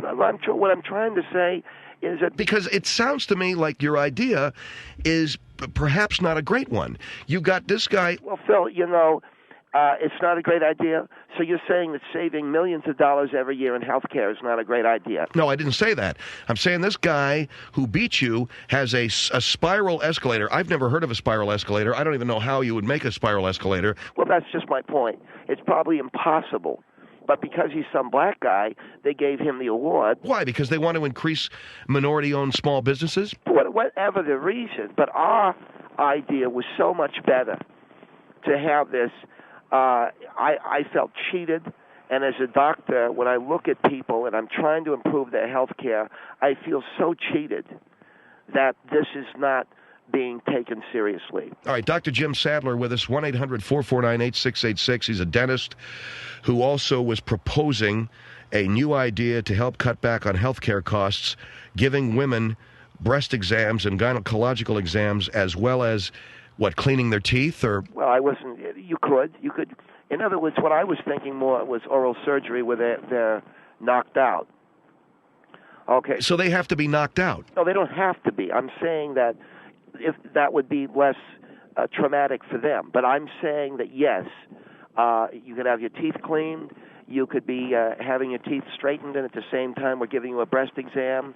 And this is all administered by you? Yes, I'm a doctor. I don't know what you want me to do. Well, I don't know. Well, that's just it. You don't know. I do. I'm a doctor. This is so I would... Is there a nurse present? And what's that supposed to mean? Is there a nurse? Is there a nurse present? So in other words, I see where you're going, and I think I know where they went at the Small Business Alliance concepts. They think I would take advantage of women. I can assure you I would not. All right. Is there a nurse present? sometimes, Mr. Henry, sometimes my hygienists and my office assistants have to be somewhere else. I can assure you I would never do anything to harm these women. That's my solemn promise. All right, so you're giving breast exams and pap smears, and you're cleaning their teeth all at the same time. Right. And it's a beautiful thing. It's a beautiful idea. But they gave it to this black guy because you know how that is.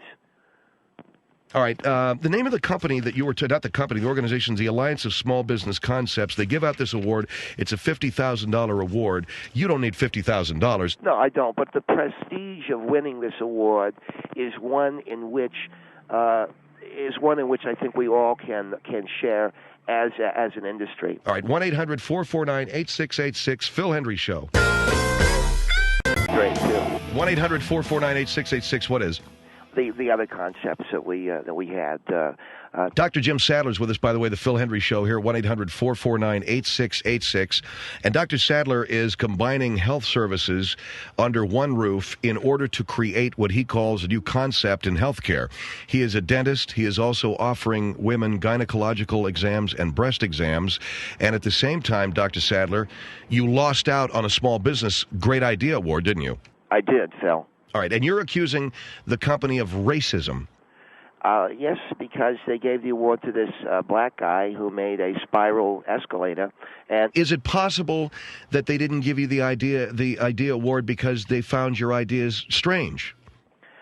You know something? That's the thing. Every great idea is a strange idea, but every great idea is also a great idea.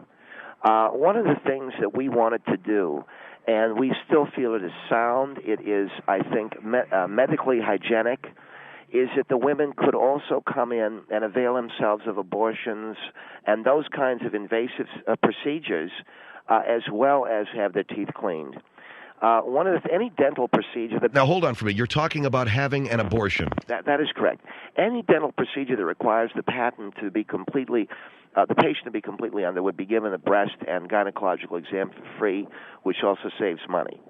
So wait a minute. I want to get this clear. You're going to give a woman an abortion while you're cleaning her teeth. That is and combining those procedures, yes. The other thing is because they target abortion doctors, a lot of these pro-life people. Yes, sir. They wouldn't think to shoot a dentist. See what I'm saying? So in other words, a woman could come into our office, have an abortion, have a dental procedure done, and these guys that shoot abortion doctors, they'd be looking around at a women's clinic. They wouldn't think to blow a dentist away. So that's something else that I think is fundamentally sound in our concept. Okay, Dr. Jim Sadler from he has a dental practice in Reseda. Our number 1-800-449-8686. He not only will clean your teeth and not only give you a breast exam and a gynecological exam, you can have an abortion while you're getting your teeth straightened, I guess. Is that it? Well, man, we don't straighten teeth at all. All right, while you're installing braces. That's correct, yes. Okay. You don't think the idea is a good idea, Phil, because it's unorthodox. But believe me, the best ideas are unorthodox ideas. All right, but I don't think there was racism involved in you not getting the award. Schenectady on the Phil Hendry Show. Hello. Hello. Yes. He's sick, and he's just jealous that he lost. You know something? And he's an idiot, and any woman that you know goes something. To him for I don't you care. know how much medical services cost. If you're making it up. All right, I don't want people talking over each other. I don't want people talking over each other. I don't want. Hello. Yes. Yeah, I don't want anybody talking over each other. I want people to have a dialogue here. Okay? Can you hear each other here? I can hear every word coming out of his stupid mouth. Well, then we don't want you to, ma'am. Then we're not interested in hearing your call. Thanks. Here is 1-800-449-8686. Hampton on the Phil Hendry Show. Hello. Yes, sir. Another bad car phone? Okay, thanks a lot. Getting back to what you were saying about abortions, Dr. Sadler, abortions are something that are regulated medically by a medical board, correct? Absolutely. And I'm a dentist. See, first of all, to get the abortion equipment is not that expensive. You can go down and buy it at any medical supply place. A woman who wants an abortion or is looking to have an abortion certainly can avail herself of any coat hanger. I'm trying to make this a medically sound and safe procedure. And so while she's in the office, she can be assured of that. And she can be assured of the fact that you're giving her a medically safe, sound abortion or teeth cleaning or what? Both. Both of those things would be medically sound. And both of those things would be affordable because we are freeing up the cost of the women's service and only charging for the dental service. And so how do you make money that way? Because we increase our volume. Some of the equipment and suction devices we already have can be used for abortions. So that, such as what? I mean, you talking about the thing they put in your mouth to get the saliva out? That is correct, Phil. You can use that for abortion, so there's no increase in the cost of equipment, and there is... I'm finding it difficult to understand why you'd think there was anything other than distaste for your idea involved in you not winning. Because you don't understand the medical business and the cost associated with it for most people. Yeah, but you can't take the tube that you suck saliva out of somebody's mouth with and give a woman an abortion with that, can you? You want to try me? I mean... what do you mean, do I want to try you? You want to check it? You're welcome to come to our office. I can increase the suction on that thing probably about 50%. And I'll tell you, whatever it is, it'll take an eyeball out of your head. Here is Provo on the Phil Hendry Show. Hello. Hello. Yes, ma'am. Hi, I'm an RN. I've been an RN for about 16 years. Yes. And I work for a family practice residency. And I certainly wouldn't want an unqualified person doing my exams on my body parts. All it takes is a few attachments, and we No, can that's utilize not all a lot it of takes, things. sir. It'll suck an apple right out of a sock. Well, All right. excuse me, but do you think that my OB could do my dental work? No, but I don't think that what an OB is required to do for a breast exam is anywhere near as difficult as what I have to do for pulling a tooth, an extraction. It's easy. A breast exam's easy. No, you don't all you gotta understand. do They're trained as to what to look for and how right, to feel it. A lump. You're looking for a lump, right? How tough is Yes, that? but do you know what kinds of lumps and do you know how big they are? Well, let me put it this way. Any lump in a breast, I'd say, whoa, we got a problem. All right, let's say you're cleaning a woman's... when are you doing this? You can do it at the same time. That's why I'm saying that... So wait a minute. Are you cleaning the teeth and giving the breast exam at the same time? Yes. I would feel like I'd been raped if you'd done that to me. How would you All feel right. like you're being raped? You're having your teeth cleaned and your breast felt. By an unqualified person. What if I was qualified? Yeah, if you go back to school You willing and become to do a it? medical doctor, then you're qualified. Then you wouldn't mind having your teeth cleaned and having me feel your breast. If that same doctor also was a dentist. Okay, there you go. No, Then you it's don't not go. such a bad idea, is it, Phil? No, wait a minute, ma'am. Are you saying that if he was a dentist and a OBGYN, you'd let him clean your teeth and give you a breast exam at the same time? No, I would not. I wouldn't want it done in the same chair. Well, that's what you were saying. Also, I'm sorry, you misunderstood me. what I wouldn't about- want the same person doing either procedure, and Even especially if they not were- at the same time. I can get the training through the mail, and we can have that done within 8 to 10 months. And What do you mean through the mail? I can get the appropriate degrees. Well, that doesn't make you... So don't worry about it, all right? It certainly doesn't make you qualified. Well, I I work think with it doctors, does. too. If I'm an OBGYN, I'm qualified to feel a breast or whatever else that needs to be done. All right, saving money is a great thing, but also people have to have confidence in the doctor. Here is San Diego on the Phil Hendry Show. Hello. Hi, I would just like to say that you are a jerk, and any woman that would want their I'm a dentist jerk. touching them, How am I a jerk? you're not a gynecologist. No, but You're I'm pretending to be. I'm saying I could save you money by giving you a gynecological... I wouldn't want you touching me. Well, what does it take? All it takes is a rubber glove and a finger. Oh, God, I mean, who in their right mind? Wait a second, Phil. Are these women for real? Are you setting up these calls? Wait a minute, ma'am. Can you hold on, please? Yeah. It's the Phil Hendry Show. Setting up the calls. 1-800-449-8686, Phil Hendry Show.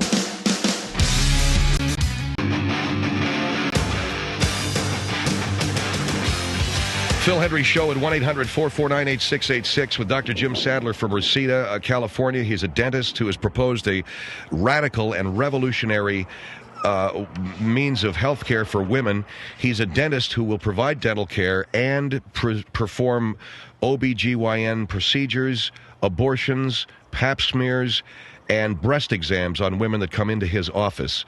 And the question, and we have a lady hanging on in San Diego, and are you there, ma'am?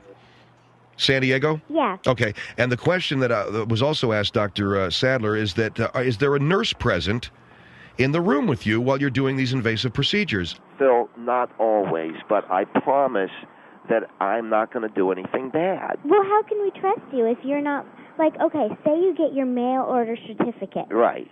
Okay, you get that. Then... May I ask how old you are? I'm 25. You sound very young. You sound very youthful. Okay. Very... thank you, I guess. Have you ever heard that said, that you sound very youthful? Very... Yes. Very full? Oh, I don't know. Well, I don't want to say anything. Don't please make... No, I'm complimenting the young lady, Mr. Hendry. And I resent any inference that I'm doing anything more. I promise, if you came to my office, ma'am, and you got up into our chair, they're very comfortable. We have fur-lined stirrups, which no other doctor has. Can I just say one thing? Yes, ma'am. If you were to get your mail order certificate, then you still don't know what it's like. I mean, you're practicing on paper. No, I would get a mail order certificate as a gynecologist. You would come in. You'd spread your legs, and also I would, clean your teeth. Then if the nurse had to leave, I promise I won't do anything bad. Well, how can we... No, if you got your mail order certificate, you're still not really qualified because have you had any practice? Well, I can tell you this, and I hope you don't take this the wrong way, but I've practiced in my dreams a lot. But to answer... Oh, come on. That's sick. No. Come on. What does that mean? No, hold on for a minute. What I'm saying is practice, ma'am, all it is a rubber glove and a finger, okay? What's the practice? What are you talking about? What's the practice? I'm a doctor, Mr. Henry. You are a dentist. I went to dental school, yeah. Yeah, you did not study to be a gynecologist, Well, did wait a you? minute. What's the difference between putting your finger in someone's mouth and putting... You see what I'm saying? It's all just a rubber glove in an opening. No, that is not all it is. Well, I disagree. And I'm trying to save you money. And if you're too, forgive me, but if you're too dense to see that... Well, you know what you're too dense to see is that women don't want to... What do you mean you have fur-lined stirrups? That's... I swear to God. That's sick. What's sick about that? What's sick about that? Just think about this. All you have to remember is which hole the KY jelly goes. Is that right? Or am I kidding you? I mean... You're going to have to clean your act up. Oh, come on. You know what I'm saying. You're being sick. How am I being sick? You're insulting me. How am I insulting you, ma'am? You're insulting me, too, and you're insulting my listeners. Which hole the KY jelly goes. Well, what is that supposed to mean? All I'm saying is, how much money do you spend on a doctor for your gynecological cares? Eliminate that, and only and for then have an unprofessional person touching you while he's doing your teeth and giving you a breast exam. I think not. One of the things we can do is we can let you do it yourself. You could examine yourself, but we do have to film it because we want to make sure you're doing it properly. When what we do, what is that? Film it? You would probably take that home. No, I beg your pardon. Yes, I have to take it home to store it in my files, but we give you a rubber glove. You can check yourself out, and then we film it and take it back to the office for legal reasons only. You know something, man? There's something wrong with this. And yeah, the thing that's wrong with it's revolutionary, and I didn't win the award, and I'm really upset about it. What's wrong with this? God, you sound juicy. Excuse me for saying that, but okay, thank you very much, ma'am. You're going to have to watch that, okay? I'm sorry. I don't know what you're going for here, or... I came on because your producer called me, Mr. Henry. But are you telling me she didn't sound good?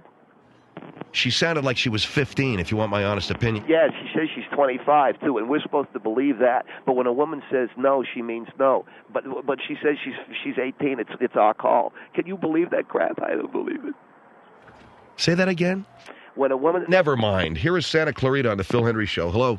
Hello. Yes, ma'am. I believe this guy did not win this award because his idea sucks. Well, okay, you want to spend more money. You know, you're trying to play this race card, but yet I have not heard you say anything about putting a guy in your chair and doing a hernia check or a colonoscopy or anything like that. Those things just as invasive as a gynecological exam or breast examination. No, but they take far more medical know-how. know-how. That's it. That's right. There you go. They take far more medical know-how. It's tougher. It's physically more difficult to put a tube up a guy's rear end and look in it while you're cleaning his teeth. Really now? Yes, but if it's not a problem think about as you've described think to about put a finger in. Think about it. No, seriously. Your idea sucks, well, and that's something. the way it that's is. Fine. Go it ahead, has keep nothing spending to money. do with race. No, I happen to be a white female, and I would not have voted for you either. No, they gave it to a black guy because so they what? You know what? A spiral staircase sure sounds like a heck of a lot better deal It than was a what spiral, you're describing. actually something I've never seen before. It's a spiral escalator. Okay, and there a you go. Yeah, so what is that? Why is that a good idea? Well, first of all the space that escalators take up in department stores, and so you sit here and talk about a spiral escalator while I'm talking about a revolution. Mr. Henry or Harvey? My name's Mr. Sadler. I'm Mr. Henry. Yeah, there you go. Yeah. I would really appreciate if you wouldn't have guests like this on your show. I would prefer to listen to your what are you, show the without program people director? like this. Are you the program director all of a sudden? It doesn't matter if I'm the program director you're or gonna call not. the shots it all of a depends sudden. upon Get her our calling the listening to his shots. show. Look at you calling the shots all of a sudden. It doesn't matter if I'm calling the shots. I happen to be giving my opinion. Well, she's entitled to her opinion. And you're taking it, huh? So in other words, I got a great idea. She let some black guy win the award because of racial affirmative action. And it has nothing to do with affirmative action. She wants it happens to be that your idea sucks. Well, you haven't told me why, though. You tell me I'm supposed to give a guy a colonoscopy. How am I going to put a tube up a guy's rear end and at the same time pull his wisdom teeth out? It can't do it. Well, you seem to have figured everything else out. When it comes to examining women, I happen to figured everything else I guess you're going to think this is egotistical. Possibly figure that one I guess you think this is egotistical. I happen to know a little something about women. Okay? Oh, really? Yeah, I happen to be a bad. Look at them laughing at me. I certainly hope that you lose all clientele if you've ever even had any to begin with. I happen to know a little something about women. And I'm not even going to dignify the rest of this conversation with your abrasive and rudeness. Ma'am, I'm not rude. You're the one that called me a moron. Thanks, Mr. Henry. Please get better guests. Look, if you put your wide rear end in our seat, put those legs in one of our fur-lined stirrups, and she hung up, I guess, huh? Yes, she hung up, and I don't blame her, and I think you were insulting to the woman, although maybe she was out of line with some of those comments. And this stuff about putting a tube up a guy's rear end... You can't do that and clean his teeth. That's what I'm trying to say. But you can give a woman the gynecological exam as well as pull her wisdom teeth, extract all of her molars, pull her front teeth, do bridge work. You can do it all. And make money. Man, it sounds difficult. Sure, it's difficult. All great things are difficult, but this is a great ideal. Do you need to get a drink of water or something, man? Because it sounds like you're choking on your own spit. Anyway, here's Monterey on the Phil Henry Show. Hello. Yes. First of all, I cannot believe that you even have a license or that you're practicing, okay? And I'm going to make sure, along with a lot of other people, that you are definitely reported to the Medical Board of California, the Central Complaint Unit. And the reason, because I'm trying to save people money. You're extremely unprofessional. Your wording totally smacks of molestation. How? And pervertedness. I want specifics. Well, like you saying, having the woman under while you feel her breath, no examining the breath. No, how can you possibly compare? Misspoke. How can you compare an abortion? How can you possibly compare that with an eyeball being sucked out of a skull? No, I'm saying that the tube that we use is powerful but enough. Don't you think that a woman's body is her temple, and that there's a huge difference between having a dental surgery or whatever done, as opposed to having her insides? Okay, this is completely two different things. That's like getting married while you're playing soccer. Okay? I don't know. Maybe some people have done that. Some people have gotten married on polo ponies. I know where you're at. You know, so do a lot of other people. I'm surprised that Bellevue or the damn police aren't in there right now carting your ass off. Ma'am, you don't understand. Oh, yeah, she hung up. God, I hate you. Well, she said what she meant to say, and she was very well spoken. And I think a couple of points need to be brought up here. She was talking about your wording, the verbiage, feel the breast as opposed to exam. I split hairs. You say potato, I say potato. What we're talking about is saving women's lives. We live about saving lives. And we're trying to do it the best way we know how, and that's by getting them in a chair, cleaning their teeth, and taking a good long look there at the Royal American. That's all I'm talking about. But what do you mean the Royal American? Well, the area there. 1-800-449-8686. Here is Royal Palm Beach on the Phil Henry Show. So look, if I ever got that bitch in my chair, she'd be sore in more than one place. Okay. Hello. So, yes, ma'am. Go ahead. Mr. Henry. Yes. I'm a black woman. And I want to know where the racism came into this. I mean, I want to see where the reverse racism is. Okay, they gave the award to a black guy who came up with some spiral stare. They gave the award to a black guy. Yeah, I know, but the black guy had a better idea than you did. Oh, in your opinion. But I'm telling you that my... Okay, who says your idea is better than his? Think about it. You can get your teeth cleaned and have a gynecological exam at the same time. By the way, As somebody that's unqualified. Is this Scary Spice? No, it's not Scary Spice. I've always been a fan. And Will you come on? I don't believe that you're real. No, I know who it is. Downtown Julie Brown. Look, you come into my office, that Julie. You're a real person. Ma'am, I have a a business in Reseda, and I'm trying desperately to keep it Where floating. is Reseda, by the way? Whereabouts? Is Reseda? Well, what state is Reseda in? What state, dear? Yeah. The state of California. Oh, okay. It's got to be California because I tell you what, it's the only place. Oh, I get it. We're all nutcases. Like Yeah, we're all nutcases out here. Is that it? Well, That's not a all fine. of you, How but do you Jesus, do? when I hear something like this, I've got to believe that there are more than Absolutely. a couple nutcases out there. You give a- If you give a- can honestly, in your right mind, All I say said was- on national radio that you really believe that this would work. Yes, I'm saying it. Look, I tell you what. Where are you? It doesn't matter where I am. Come on in. It doesn't I'll give matter you a where free. I am. I could be in Timbuktu. It wouldn't I'll throw matter. in. Look, I tell you what I'll do is I'll clean your teeth. I'll throw in dental X-rays, give you a good little breast feed. What do you call a breast feel? Breast exam. There's another thing as well. Breast with this exam.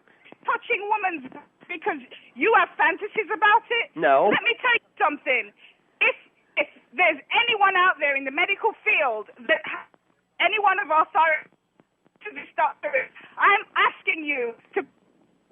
I don't know what the association is. We didn't hear that. Association is, but somebody to let this. Okay, whoever is in whatever charge it of is these that you want, we can't do because we didn't hear you. Whatever it is you want, we can't do because your car phone's so crappy, we didn't hear it. Okay, Phil, I'm done. I wanted to hear what the... Are you there, ma'am? No, she hung up. She didn't hang up. Her car phone cut out. You know what? You're probably going... Cut out. I can hear everything you say. There you are. You're right there, see? Oh, well, as I was saying, you're a very nice lady, and I think you're great. I am, and you don't know whether I'm nice or not. Yeah. And I know by listening to the things that they say and the snide comments that you make about women, and What? you're generalizing women. You're being demoralizing toward women. You are. In fact, you are demoralizing our human race. Ma'am, I have been married 4 times to some of the... Exactly. It figures. What does that mean exactly? I have loved That you've been married 4 times because obviously every woman that you're with doesn't want to be with you because you're not a nice person. I'm not a nice You're person. a horrible, horrible man. All I'm and you asking don't to do... deserve to be a doctor. All I'm asking to do is get a little feel going along with the extraction. Exactly. Oh, That's what you're asking. You know what? You're a great Mr. example Henry, of girl power, I'll tell you that. I'm here. I can't hear what... I can't believe it. Was on the phone before me. You're a great example of female power. She Yes, was ma'am. right in what she said. You don't need to have people like this on your radio show. It's demoralizing and it's upsetting to women. So what are you going to do, Henry? You going to take this broad's advice? You're going to keep... All right, I'm hanging up on you. Oh, what a chick. What a chicken. Okay, I hung up on it, ma'am. Thank you. This is ridiculous. You can't do this to people. I don't want to hear something like this when I'm driving down the street. I was shaking in my shoes when I heard this man say these things. I'm sorry. It's awful. I'm sorry. And to say it's not a joke, it must. I thought I was listening to the Howard Stern show. Well, I was trying to be informative, I guess. This is not informing women of anything. I know. In fact, not just women, but people in general. I just drove home and my husband is asking me, what's wrong? I said to him, I've got to talk to this person on the phone because he's nuts. I'm sorry. I blew it. I don't know. It's been rough lately for me, so. Anyway, goodbye. Goodbye. I'm sorry. You there? It's just been a little tough for me lately. I'm having a hard time booking guests. I don't know what it is. Okay. I guess maybe for the next 15 minutes, Craig, could you get those scissors away from me? Because that'd be kind of tough. 1-800-449-8686, The Phil Hendry Show.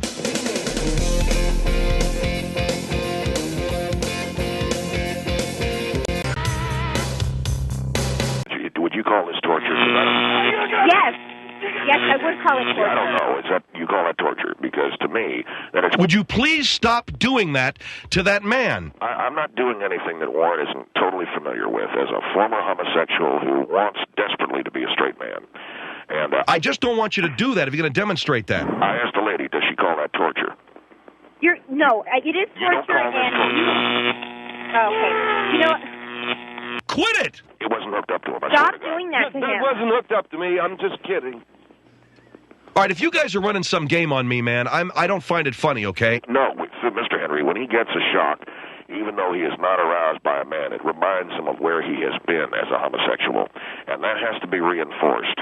And I don't know whether the lady's orientation is of the homosexual or if she's heterosexual. I don't care. That's fine. But it doesn't matter what my orientation is. The fact is that you should not be doing that to him. Even you say that he voluntarily did this. Are you saying specifically this?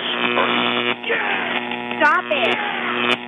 Or are you saying something else? I don't know. Would you stop doing that? Boy, you guys are on a short leash today, aren't you, huh? Hey, Warren, you they're are really doing it to you. And that we you were are just completely kidding. Perverted. I'm perverted, ma'am. I am a heterosexual. I have a wife and I have 3 children.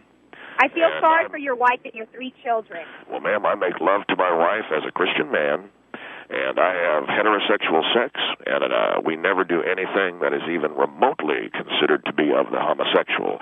My wife, yes, ma'am. I never give it to my wife from behind. I've never, I don't know what Phil Henry.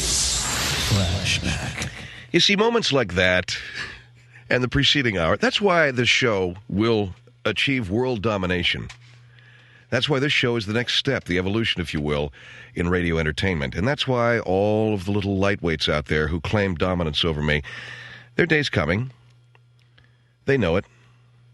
Anybody who badmouths Phil Henry knows his strength and knows his ultimate power as a radio talent.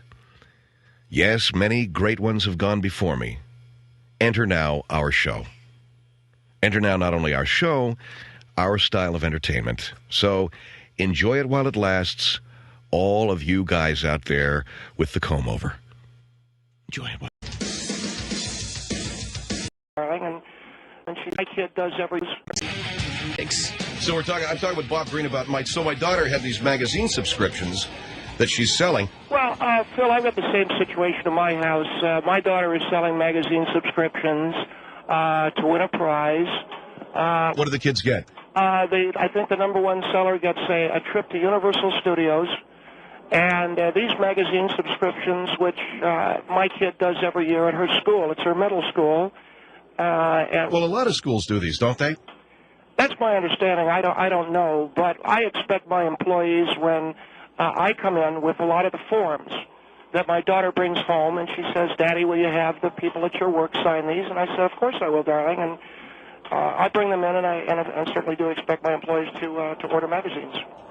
All right. Now, when you say you expect your employees to order magazines, what does that mean? Because it sounds like it's a little bit of a well, it means what it means. In other words, this is once a year for my daughter, who I love very much, who is the apple of my eye, if you will. I expect her to, I hope, someday take over our business here. And I expect my employees to, to buy some magazines. It's no different from when my daughter was selling the candy bars for Girl Scouts or the Girl Scout cookies, these kinds of things. Well, you can't, all right. I'm not saying there's anything wrong with it. I know that my daughter has asked me. I'd rather not bring it into the office. Well, I do bring it into the office because, as I said, I don't want to argue with you, Phil, but I love my daughter very much. And when she wants to have this, she's got to have it. And it's a price that my employees have to pay once a year. I want them to get the money out and buy magazines from my daughter, who is having a very difficult time. She's a beautiful little 14-year-old girl. Her mother is very religious. I don't want to get into that too much, but we have disagreed very much on the raising of my daughter. So when my daughter wants to sell magazine subscriptions to my employees, guess what? Well, Can I ask a question? Sure. All right. I'm an employee of yours. I work in the checkout stand or what have you. Sure. And what happens? Do you come to me? Well, I'll make a store-wide announcement before we open up, and I'll say to all employees, we have the magazine subscription slips at the front counter. Well, what if I say, no, I don't want to? Look, okay, would you say, no, you don't want to? Yeah. Here's the thing, Phil. As an employee of mine, I would say this to you, in other words. Okay. As an employee of mine, I would say there's a recession going on out there. There's a lot of people beating the bricks looking for jobs. You have one. Why are you saying no to my daughter, a 14-year-old girl, a girl who, and I'm sorry, I have to tell you, my daughter has an unwanted pregnancy at this time. You're kidding. No, and I don't think this is any shame. What I'm trying to do is cheer this girl up because there's going to be some big decisions to be made. She's selling magazine subscriptions. I'd like you to get over there and sign one. I don't care what it's for. I don't care. Well, wait. See, you're giving me an argument. I don't understand that. My daughter is 14. I love her deeply. She's going to take over this business. She is pregnant. Her mother is devastated. The father apparently is of another race, and there's nothing wrong with this, but this is a terribly traumatic thing for a girl of 14 to go to, and this trip to Universal would mean a lot to her. So my employees know this, and they'll buy magazine subscriptions, or, I don't want to say they're fired. I never threaten a man with his job, but, boy, I'll tell you what, I'd hate to be those guys and have me be their boss. All right, the only reason I'm saying this, Bob Green is with us, by the way, CEO of Fraser Foods. His daughter is getting magazine subscriptions together so she can win a trip to Universal. And I'm sorry, she's pregnant. When did you find out about this? We found out about 3 weeks ago. It's not really anything I want to talk about. Like I said, the father is a non-white, and well, there isn't. No, there's nothing wrong with that, but. I don't know what you want me to say. All right. I guess the reason why, and I'll give our number out, 1-800-449-8686, Phil Hendry Show here with Robert Green. A lot of people come to work with candy bars of this that their kids want to sell. Right. And a lot of people are selling for the United Way. There's a lot of strong-arming, I guess I would say, Bob, and I don't mean to say that that's what you're doing. There's a lot of strong-arming at the job, or a lot of people selling things for charity at the job, which I would be very happy to voluntarily buy. But when the boss is telling me I have to... Look, here's the thing. I don't tell my employees they have to do anything. They don't even have to show up for work. I don't care. They don't show up for work. I fire them. I get somebody else. It doesn't matter to me what they do. They can go out the night before. They can drink. They can party. They get in an automobile accident. Do anything you want. You take the consequences. But when I come to work with magazine subscriptions for my daughter Cassidy, and you've met Cassidy. Yes, I have. She's a nice kid. More than a nice kid. I worship the ground she walks on. No one says no to Bob Green when it comes to magazine subscriptions for that kid. Now, I don't know whether you heard me or not. And Bob, I don't want to get in an argument with you. No, that's okay. But I don't know whether you heard me or not. She's pregnant. The father, my understanding, is a black guy. All right, you don't need to whisper because we're on the air. I understand that, but it's nothing that Do you have a problem? Can I ask you something? Is this... she's 14 and she's pregnant. That's right. That is a horrible thing for a child of 14 to go through. All right. The father's a black guy. Is he around? I mean... I don't know. But I can tell you, it's wherever he's been, at my home, he's not going to come back. And the reason why, Phil, and I'm not prejudiced, but I am old-fashioned, and no blacks. I hire them, but not for my daughter. I got to tell you something, man. You're going to have a hard time getting some sympathy for your daughter when you have... Phil, I am not racially prejudiced. I just don't believe in interracial marriage, and certainly not for a 14-year-old girl. Well, I would not agree that the 14-year-old girl ought to get married either. But you've got a multifaceted problem here. You have a... No, I got no problem, Phil. My employees will buy magazines for my daughter, and then she... All right, I'm sorry, Bob, and I know it's emotional for you. If I could just take a moment. Go ahead. I give my employees the choice of paying cash, or I can take the money out of their paychecks to pay for the magazines. But they're going to subscribe for my little girl Cassidy, who's 14 years old. I'm sorry, Bob. Who's carried the child of a black guy. All right, 1-800-449-8686. Here is Mike. Mike, go ahead. You're on the Phil Hendry Show. Yeah, hi, Mr. Hendry. I was listening to Mr. Green there, and like I told your screener, I don't know about California, but in Michigan, it's against the law for an employer to require an employee to buy a good or service as a condition of his employment. No, I'm not. I'm not forcing them, but the understanding is clear. I mean, why would a guy not want to buy magazine subscriptions for a 14-year-old girl who's going through a tough time? Well, I'm sure. Let's say I was your employee, it wouldn't be my fault that your 14-year-old daughter is having a tough time. It sounds more like the parent has got some parenting problems, but I don't understand. I don't understand. What's that supposed to mean? Maybe you're not a good parent, Mr. Green. Well, sir, you want to judge me, you go right ahead, but I run my business the way I want to run my business. Well, you got a 14-year-old girl who's pregnant. Wait. Why are you making my daughter the object of this? Well, you're saying that your daughter deserves better, that your daughter is My daughter is selling magazine subscriptions. Let me tell you how much I love my daughter. But have you got kids, Mike? Oh, yes, I do. I've got a son. I'd commit homicide for my daughter.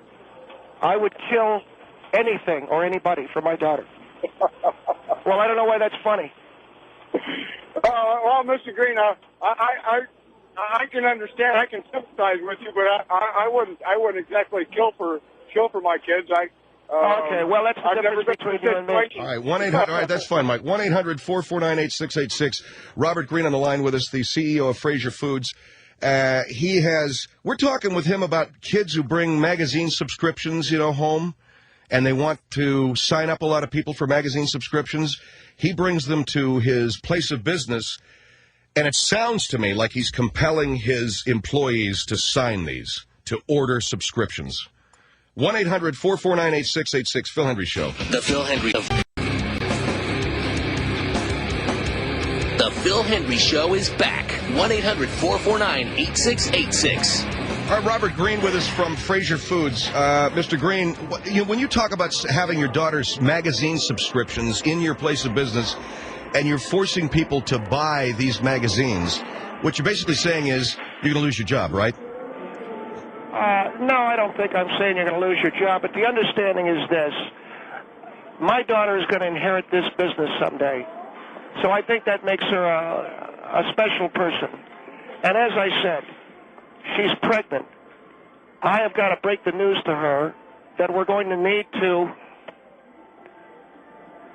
terminate the pregnancy. And wait, you're going to... Yeah, I'm her father. I make that decision. So now I ask you, wouldn't you want to send a kid to Disneyland or to wherever the hell it is they're taking her? I forget. But you said Universal. Yeah. Wouldn't you want to take her to Universal or something? Why are you terminating this pregnancy, just out of curiosity? I think I mentioned it to you already. Because she's carrying a black guy's baby? Let me put it this way. If you don't hear me say anything, then the answer is yes. Because she's carrying a black guy's baby. Okay, so what is this? All the President's Men? Well, I don't want to... 1-800-449-8686. Here is Gloria. Gloria, go ahead. You're on the Phil Hendry Show with Robert Green from Fraser Foods. Hi, Mr. Green. I wanted to call you to tell you that I wish I worked for you. I wish you would make me buy one of your subscriptions, because the minute you fired me, I would sue your butt and own your company. And number two, if you're so worried about your daughter going to Universal Studios, take her yourself. And now you're going to kill this baby. On top of being an ass, you're going to be a murderer? Well, wait a minute, man. Let me explain. Did you hear me say it's a black guy? I heard him. Wait a minute. He's a pig. I don't care. It's a human being life. You're a pig, exactly. Mr. Green. Mr. Green. You are a pig. Your daughter doesn't deserve you. Can I get a word in edgewise? Go ahead. First of all, I'd like to say that I'm not forcing anybody to buy magazine subscriptions. It's understood that they're expected to buy them. Understood, expected to Number buy. two, if you loved your kid, that you'd be getting people to buy magazine subscriptions from them, too. I love my kid. I don't think so. Because Number the three, difference between a magazine subscription Are and you somebody trying to tell else's me- kid eating lunch at school, no. Can I ask you a question? Sure, absolutely. You expect my daughter to take over this business as an unwed mother with one of these, one of these chocolate swirl babies with a... What's a chocolate swirl baby? Is that a half-white? Yes, sir. Now, those people have a hard life being, with the mixed breed deal. Nobody said she had to keep the baby. Nobody said she well, had to if keep she the doesn't baby. want it, She who's could going to give take that baby up for adoption. Can we stop knocking the baby? This is not about the baby. That's right. Yeah, it's exactly right. It's about the guy that she let, No, it isn't either. It's about you being a moron. What did I do? I didn't do anything other than I love my daughter. This all started because you wanted your employees to buy a magazine subscription. And if you don't love your kid, that's your problem. I love my daughter. I love my kid. Yeah. Are you married to a me. black? Can I ask you, are you married to a black? Mr. Green, are you a racist? No, what difference does it make? Are you a racist? Why do you ask me that? Well, is she married to a black, and it's a black baby? No, I'm saying it's tough in life to be married to one of them. This is why this lady's got a bad attitude. She has to come home to it every night. Look it. Gloria, I thank you for your call. All right. And by the way, Gloria, how can you talk to him? You know how something, can lady? you even talk to him? It ain't a real person until it's breathing with its own lungs. I read that in a baloney. pamphlet. Baloney. Yeah. no. Okay, thank you, You're Jesus. wrong. You're thank a you, murderer. Jesus. Thank you, Jesus Give Christ. me a break. Nice meeting I'm going to pray for you. Yeah. Would you wake up feeling a little cross this morning? It's one of those Me? Jesus. Yeah. No. You know what? Every day above you think you're Jesus, every did you wake day up feeling a above little dirt is cross? a good day. All right, I get the joke, man. It's an old one, and it happens every Easter. He's pitiful. Jesus woke up feeling a little cross this morning. All right, Gloria, thank you very much for your call. All right, thank you. No, you're pitiful. You don't love your kids. You don't love your kids enough to send them to Universal. Hello. I'm here, sir, and I want you to keep the racial comments to a minimum. Mr. Henry, there's not a racist bone in my body. I employ a lot of them. I'm just saying that my daughter is going to have an abortion. Yes, sir. And I just love her very much. I understand it, sir. I think what the problem people are having is there's a compulsion to buy magazine subscriptions. Well, I'll tell you what. If the American people are so cheap that they can't cough up $5 lousy bucks for a half-a-year subscription to Sports JC Illustrated, then they can all go straight to hell. Because this is for my daughter. And if she hadn't been going down, working at the mission, she wouldn't have met the... All right, it's fine. It's fine, I understand. 1-800-449-8686. Let's go over to Charlene. Go ahead, you're on the Phil Hendry Show, Charlene. Hi, Charlene. Hi. Listen, for this guy, okay, the purpose of the children selling the magazines are so they can be confident, they can be more independent, and they can learn the ways of business. He says he wants his daughter to take over his business. How is she going to learn to be a business person when he's doing it for her? You know how she learned, Charlene? Because I'm her father. I'm the CEO of the company, and I'll teach her the ropes. So basically, you're not teaching her. So why don't you teach Yes, her I now? am. Allow her to go in your neighborhood, You go out. door to door. No, you're doing it for her. Well, you're doing it for her. Just allow her to go in your neighborhood, door to door, and sell the magazine. No. That's and you're saying that you're going to make your employees buy these magazines? First of all, are you making her... I'm not going to make that's small potatoes. That's not how you learn. My daughter's not going to be a grunt. She's going to be an executive. A grunt. Okay, so she's going to be safe there. It's not because she earned the position. It's because she's your daughter. She's going to be very good. That's the only reason she's there. Actually, and she may not know anything about the business, Brooklyn Dodgers, and I really love the Cleveland Browns. You're going to allow her to run a business. Last night, 26-20. What? Well, she's babbling on. I thought I'd give some NFL scores. Okay, so in other words, you're making fun of her. No, but she won't let me talk. Go ahead and say what you want to say. First of all, you can't make fun of me because you're saying that your daughter is 14 and she's pregnant. Look, all right. It's not she's the first 14 time and she's that a pregnant. teenager will be pregnant. Yeah, exactly, but the father is black. Okay, and so am I. and you're saying that you don't have a problem, that you're not a bigot or you're not a racist, but yes, you are. No, you don't want to admit it because why? You're afraid that when you go back to work, they're going to know your true colors? No, I'm actually looking forward to having him as a son-in-law. That's not what you said earlier. You want to force your employees to buy her magazine. My thing is, if you own this company, why can't you just send her to Universal Studios on your own? All right, Charlene, it's a good point. It's a good point. You say you're black, Charlene? Excuse me? You say you're black? Yes, I am. Well, I congratulate you. You don't sound like it. What's that supposed to mean? So what does a black person sound like? No, I didn't mean to say anything because bad. I just first said of all, you sound you white. said your daughter is 14 and she's 14, pregnant. yeah. I had a son at 15. All right. And just because I had a child at 15, it doesn't stop anything. All right, thank you, Charlene. I'm in the master's program. I have my bachelor's degree. Wait a minute. So did you say that Did you say you're a caddy at the Masters? I didn't hear what you. She's in the master's program. What I said was I had my son at 15 years old. Okay. He's 16 All right, now. we got to take a break. I am a student in the master's program. Thank you very much. Congratulations, Charlene. Thank you. All right, bye-bye. 1-800-449-8686. Employers and their employees. When you bring magazine subscriptions for your kids to sell, when you bring chocolate bars for your kids to sell, do you strong-arm your fellow employees? Do you feel like you're obligated? Mr. Green, you don't feel like you're obligating your employees? No, I sent out a memo. It said Cassidy's magazine subscription slips are going to be here next week. As you know, she's going through a tough time. She's pregnant. She was talked into getting pregnant by this guy, and I didn't mention his race. I just said a guy that... a lot of us would probably not, be comfortable if there was a group of them. That's all. And I said that, you better sign up. All right, 1-800-449-8686. The Phil Hendry Show. 1-800-449-8686. Flu Bar.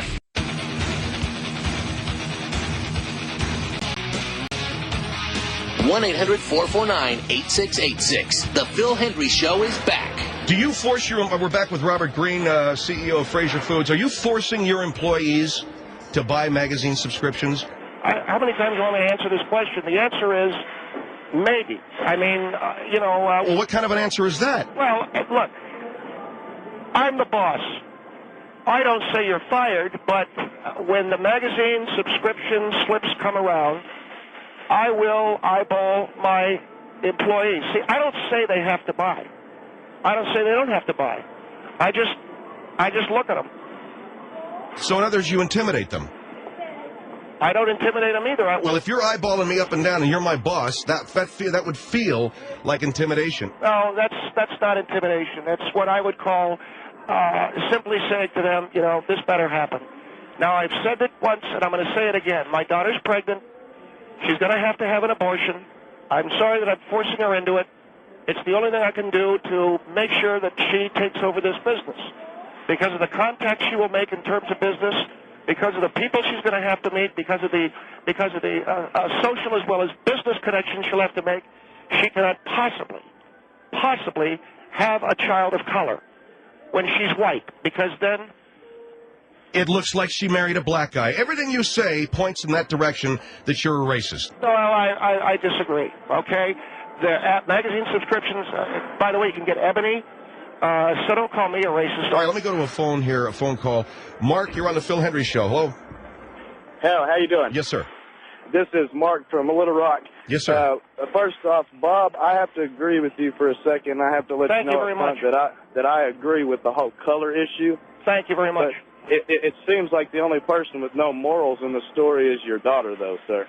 Well, what is that supposed to mean? My daughter got talked into going to bed with a guy. How did a black guy talk your daughter into going to bed? Well, I don't know what are you accusing my daughter of? That she wanted to go to bed with the guy? Did he rape her? The black. What do you think, What I'm trying to tell you is this. I'm trying to tell you that there are a number of issues at stake here. One of them is the fact, both of you guys can go straight to hell. He hung up? That's incredible. The guy hung up on me. Look, I'm not trying to say anything to this guy other than you can't muscle your employee. I don't care whether his daughter got pregnant or not. I don't give a crap if he's decided that she has to have an abortion. Now he's calling me back, huh? Mr. Green. I'm sorry about hanging up on you, but... well, you told me to go straight to hell, too, and I don't appreciate that. It's just when I heard the voice of that hick, it reminded me of the guy that I caught Sally with, and I told her I took her back. But Is this an issue about your wife? Can I finish? Go ahead.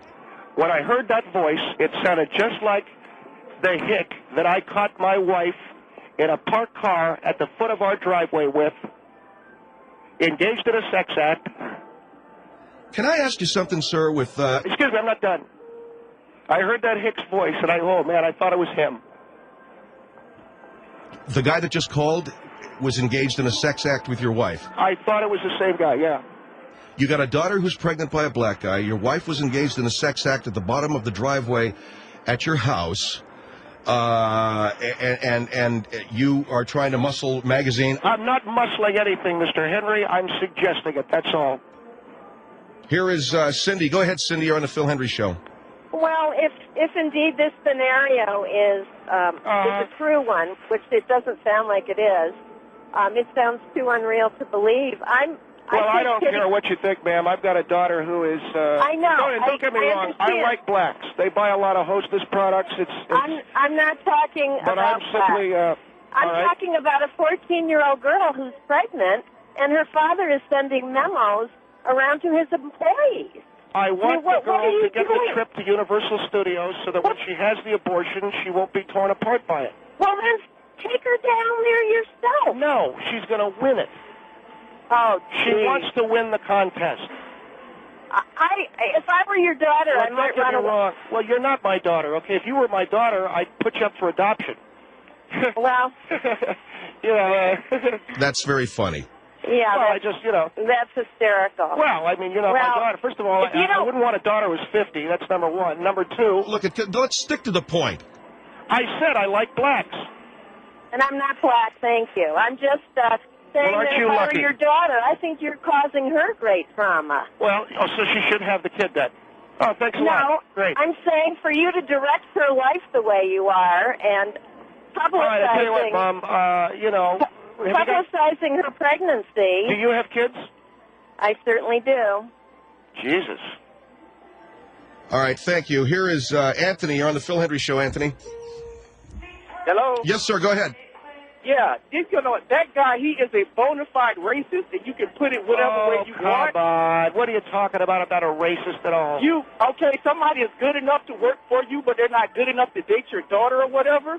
Well, wait a second. What gives him the right? She's 14, okay? I mean, Wait a minute. She knows at 14, I don't she mind pretty him much dating knows, her. right? Go ahead. I'll let you finish. Wait. Let's stick to the point here. How did we get off on race? I don't mind her dating him. I just don't want her to be, getting the kid. Listen, okay, what kind of responsibility are you teaching her if you go and say, oh, you had sex, so we'll cover up the little sin that you did and just get you to have an abortion? That's not being responsible. That's copping out. What are you talking about? What are you talking about? I want my daughter to have the best possible life, and she ain't going to have that with a black kid. Teaching her responsibility. Let me tell you something. I have a niece that was 13 that had a baby. By a white guy? I'm black, knucklehead. No, but is she white? It doesn't make a difference. They're still teaching them responsibility if she's black or white. Well, here's the thing. I don't want to have my daughter look back on her life and suddenly realize that she could have had it all, but instead she decided to, go out with a guy that's, playing semi-pro football. Look at things happen. She got to suck up the consequences and deal with them. You don't give her some easy scapegoat. Here's what we do. We get her all the magazine subscriptions. She gets an abortion. She goes to Universal. Everybody feels great. Okay, you own your own company. Why didn't you just buy her a darn ticket to go to Universal? You know what she can do? She can sleep with all the black guys she wants then. I said to her, if you win that contest, sleep with every black guy in the company. I don't care. Wait a minute. Was this guy somebody you work with? Unfortunately, yes. You know what? You can put it the way you want, but, to me, you were just a bona fide racist. And that's how do you bottom figure line. that? That's really go on that side. How do you figure you that? Or you're not. How do you figure that, brother? How do you figure that? I don't get that. That's the craziest thing I've ever heard. I'm a racist. Yes, you are. I don't understand. You've just been talking about how you don't want her, dating black guys and having a black kid. But they can work for you. They can work for you, but, they're not good enough to date my daughter. Oh, no, sir. My daughter would not have a black person in her life. That's exactly correct. Oh, You're racist. All right. Goodbye. Have a nice one. You too. You know what? You look like to me with your big black voice and your... never mind. All right. Let's... Ellen, go ahead. You're on the Phil Henry Show. Ellen? Hi, Hi, I'm go ahead, calling in reference to the magazine issue. Uh-huh. And when I sold magazines, I went door to door knocking, and I sold them by myself. My father, who's a doctor, didn't take them in and we're not tell talking his about you, are we? employees We're talking about my daughter. I'm not talking about you. that he said that he made his employees or his patients buy my magazines. You know, Ellen, you know what and you I look like wanted to to me win the with your good contest bag and your because bad I shoes? wanted to win the contest You for look like a myself. rube, a well-scrubbed hustling My rube. father had nothing to do with me winning Nutrition's the giving you contest. length of bone, but you're not too far removed from 2 generations of poor white trash. I know Who, how the me? boys found you, Ellen. With all those Furthermore, sticky, Bob tired Green, if you fumblings spent at more the time backseats with of your cars, daughter instead of on the Phil all you Henry wanted to do show, was to maybe get out, she wouldn't be knocked get up everywhere, by a black get all guy. the way to the FBI. Okay. So I'm all done with him, and, you know, some of the things that... Wait, the guy she slept with bought 5 magazines, so we're cool. Well, that's great. 1-800-449-8686, Phil Henry Show. 886, The Phil Henry Show is back. By the way, I do the voices of all the characters on this show, and the people who call are unprompted and unpaid, and they're like real folks that call in. Unlike Punked, where they got to go out and find people. And that's the difference. All right, 1-800-449-8686, and we haven't yet had Pink and Albertson. And your Nissan. Paul is celebrating his 25th anniversary.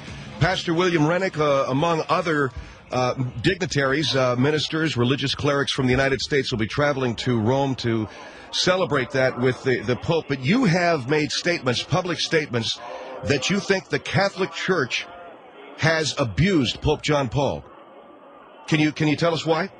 So first of all, let me thank you for bringing me on your program. I think that Pope John Paul, who indeed is celebrating his 25th anniversary, has been badly used by the Catholic faith. Now, we tell our children to be celibate. We tell our teenagers to be celibate.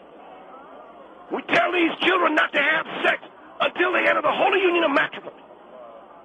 And what we do is we show them as an example of celibacy, we show them this man, Pope John Paul. Now, I believe Pope John Paul is a good man, if not a great man. But it is obvious that celibacy's not been good for his physical health. I think we can all see the hand of God in this.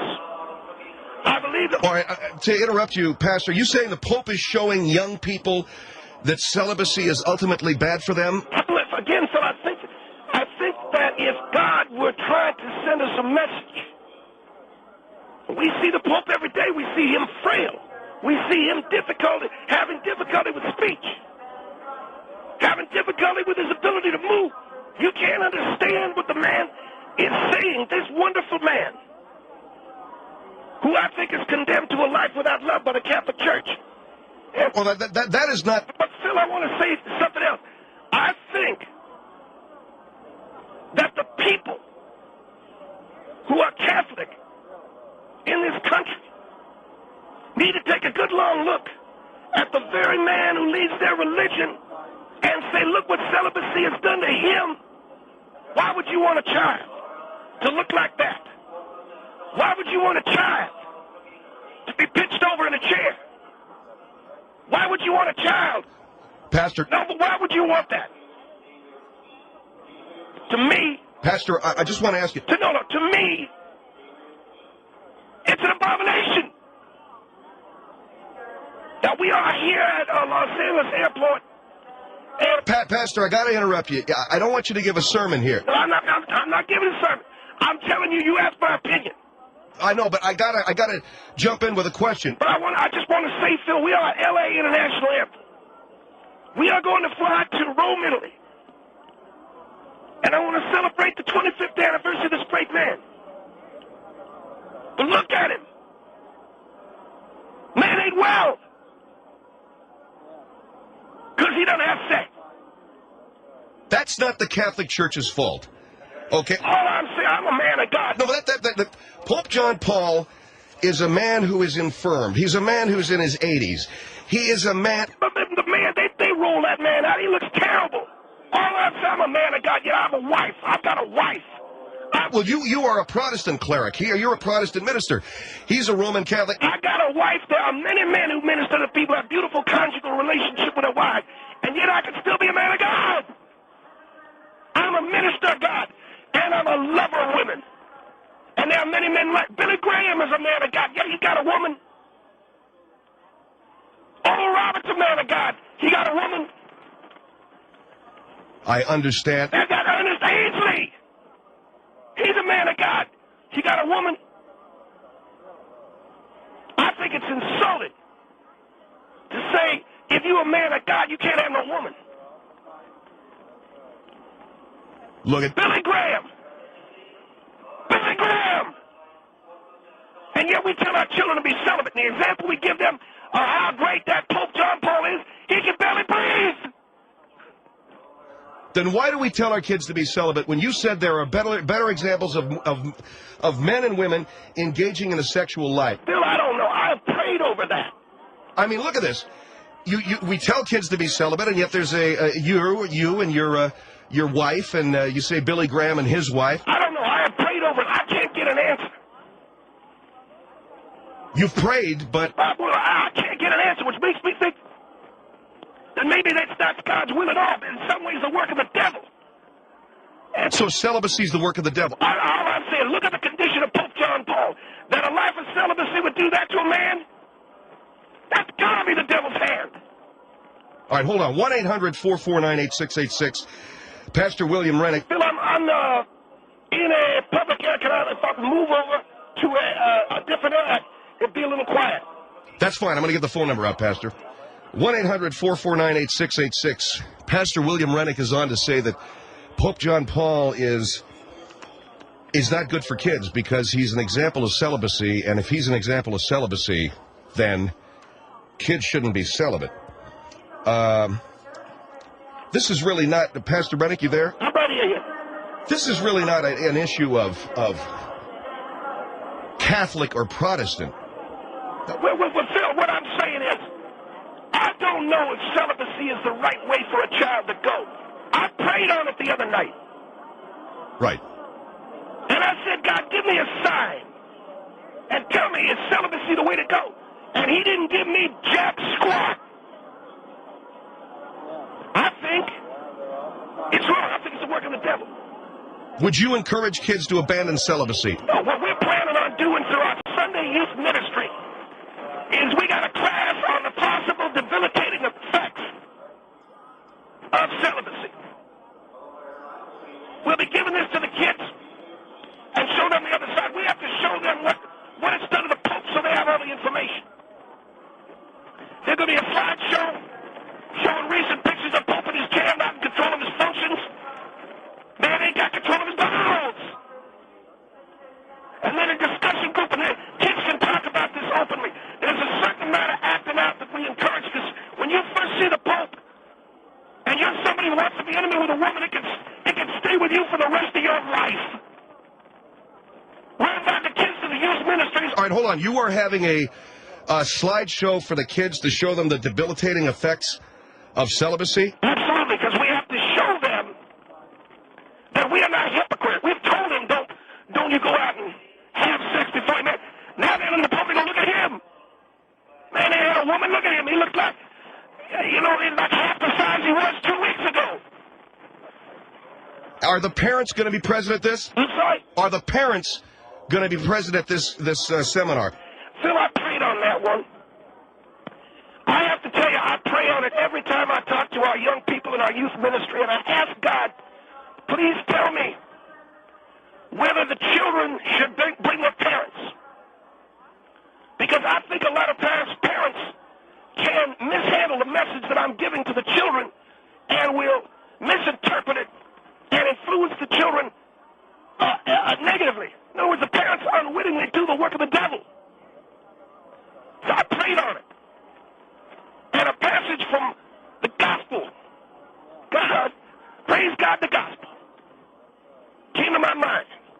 That Jesus said, you run down the seas of the things that are Caesar's, and you give to God the things that are God's. So I say to the parents, when your children come to me, you are giving to God the things that are God's. You stay home, you're giving to Caesar. All right, so the parents can't bring the kids. The kids will come by themselves to learn about celibacy from you. because God said? Render unto Caesar the things of Caesar, to God the things of God. I'm God's representative on earth. And when he said render to God the things of God, he meant me and other ministers. And the bottom line, Phil, the Catholic Church had any decency, they would let that Pope know the touch of a woman before he passed from this earth. All right. Pastor William Rennick, who will be having a slideshow on the debilitating effects of celibacy because Pope John Paul doesn't look too good. And when is that? This Sunday? We'll have 2 weeks, Sunday and a week from Sunday. Our number is 1-800-449-8686, 1-800-449-8686. He can have all the slideshows he wants to have, but what about the parents not being there? I asked him, why can't the kids bring their parents? And he said, because the Bible says, render unto Caesar the things that are Caesar, and to God the things that are God's, and he's God's representative on earth.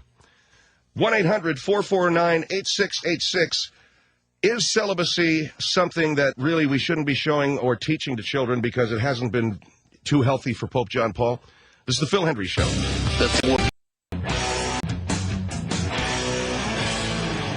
1-800-449-8686. The Phil Hendry Show is back. Pastor William Rennick is with us. Why, Pastor, do you say, and then we'll get to some phone calls, 1-800-449-8686. Why do you say celibacy could be the work of the devil, even though Pope John Paul doesn't look all that healthy and he's been celibate? Why do you say that it could be the work of possibly the devil, celibacy, when it can keep kids from ruining their lives? I don't know. I have prayed on it. I've prayed on it. But I can tell you I've looked at Pope John Paul. I'm on my way to Rome, Italy right now to celebrate the 25th anniversary of the Pope being in power. He don't look good. And I tell you that. That's an announcement for the airplane. Is that your jet? No, that is not mine.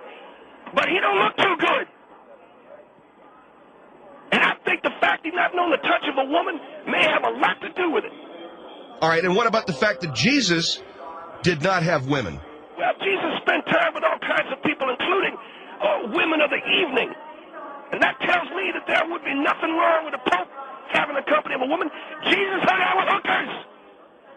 Jesus hung out with prostitutes. Jesus hung out with sodomites. Jesus hung out with homosexuals. Jesus hung out with Pharisees. Jesus hung out with all them people. And I think it has into the taste. Are you saying he had a woman? I don't know, but I prayed on it.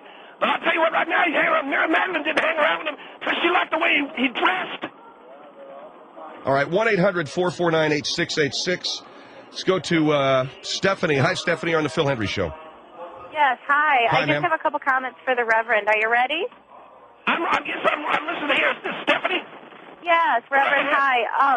I don't understand where you're coming from when you think that celibacy is an evil act. And just hear me out here. Reverend, I'm sorry that you're interrupting. Could you just wait a minute? Yeah, Reverend, please.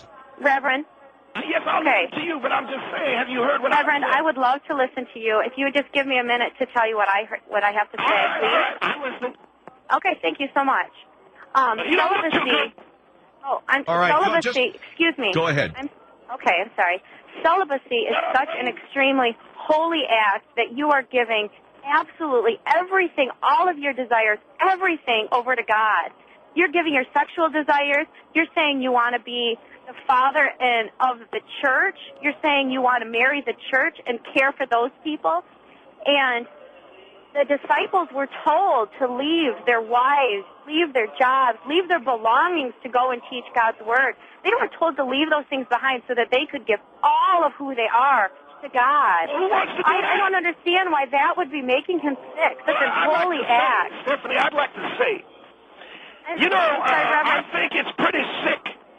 You calling up this program and saying you pleasure yourself to Jesus hanging off of a cross. Jesus wants everything Wait for a us. minute. That doesn't mean I'm getting off on Jesus. Well, that means I love him so much. You said you're giving all your desire to a man nailed up on a tree?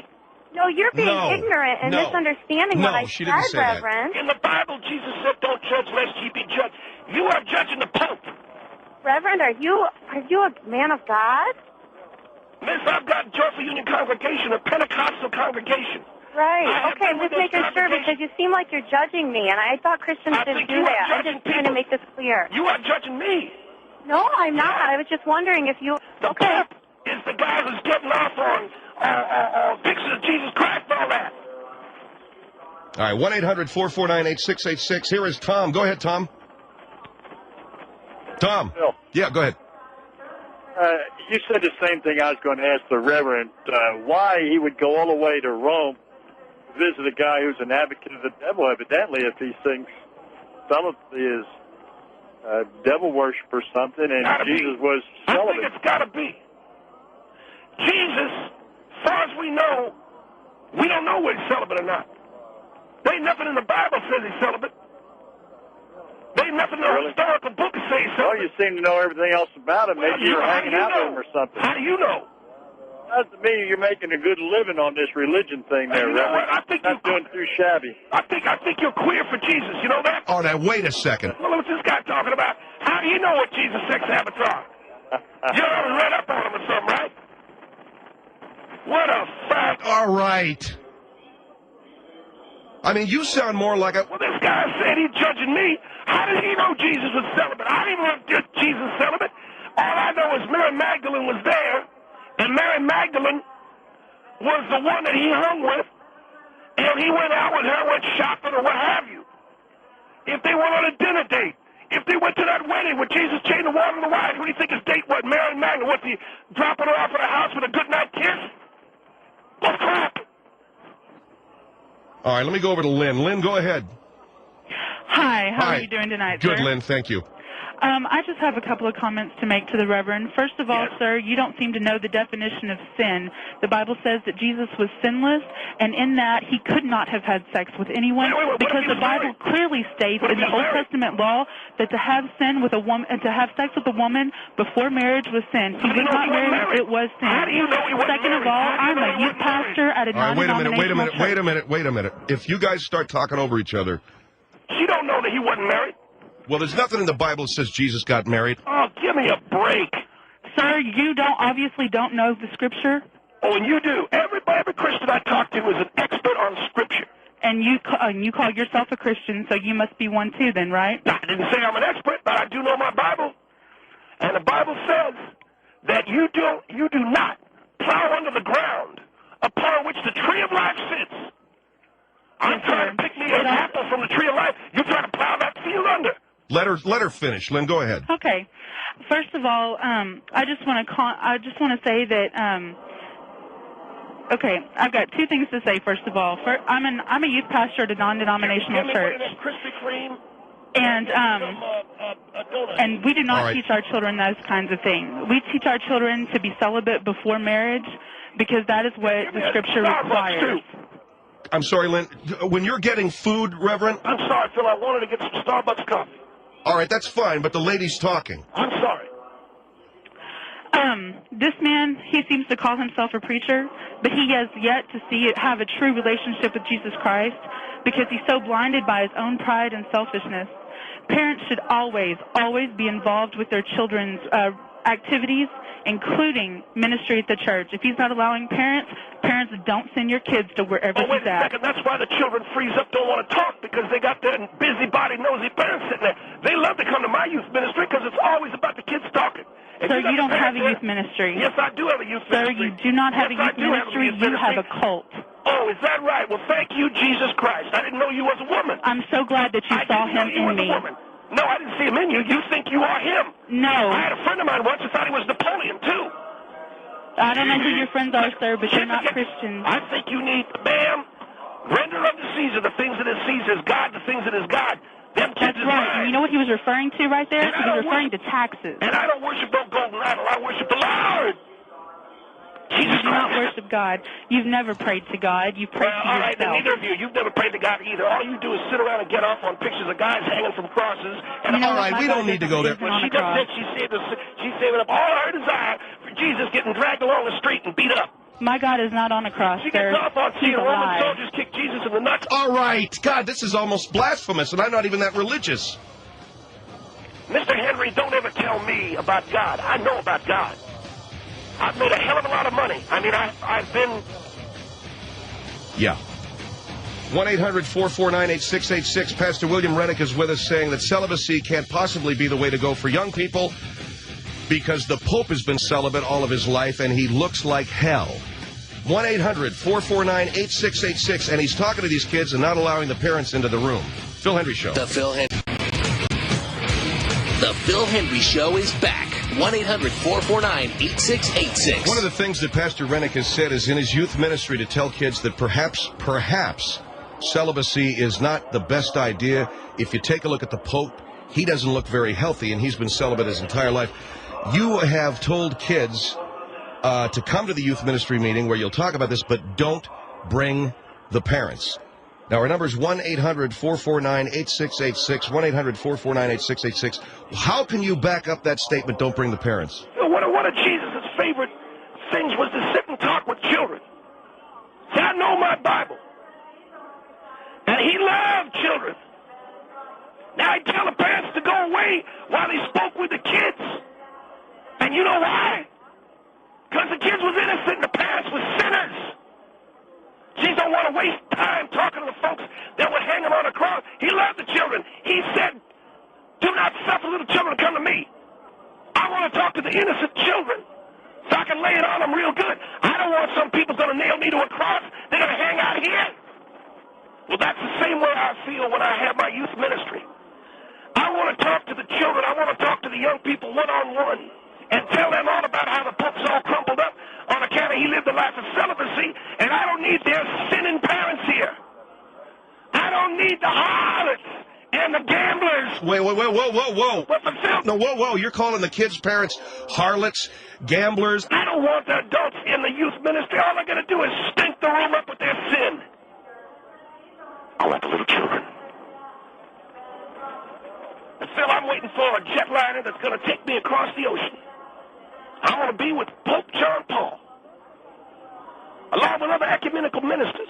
We're going to say, Pope, congratulations on 25 years. You're looking good. I'd like to say that, but that'd be a lie. And God said a lie is a sin. He don't look good. He look like hell. You know why? He never known the touch of a woman.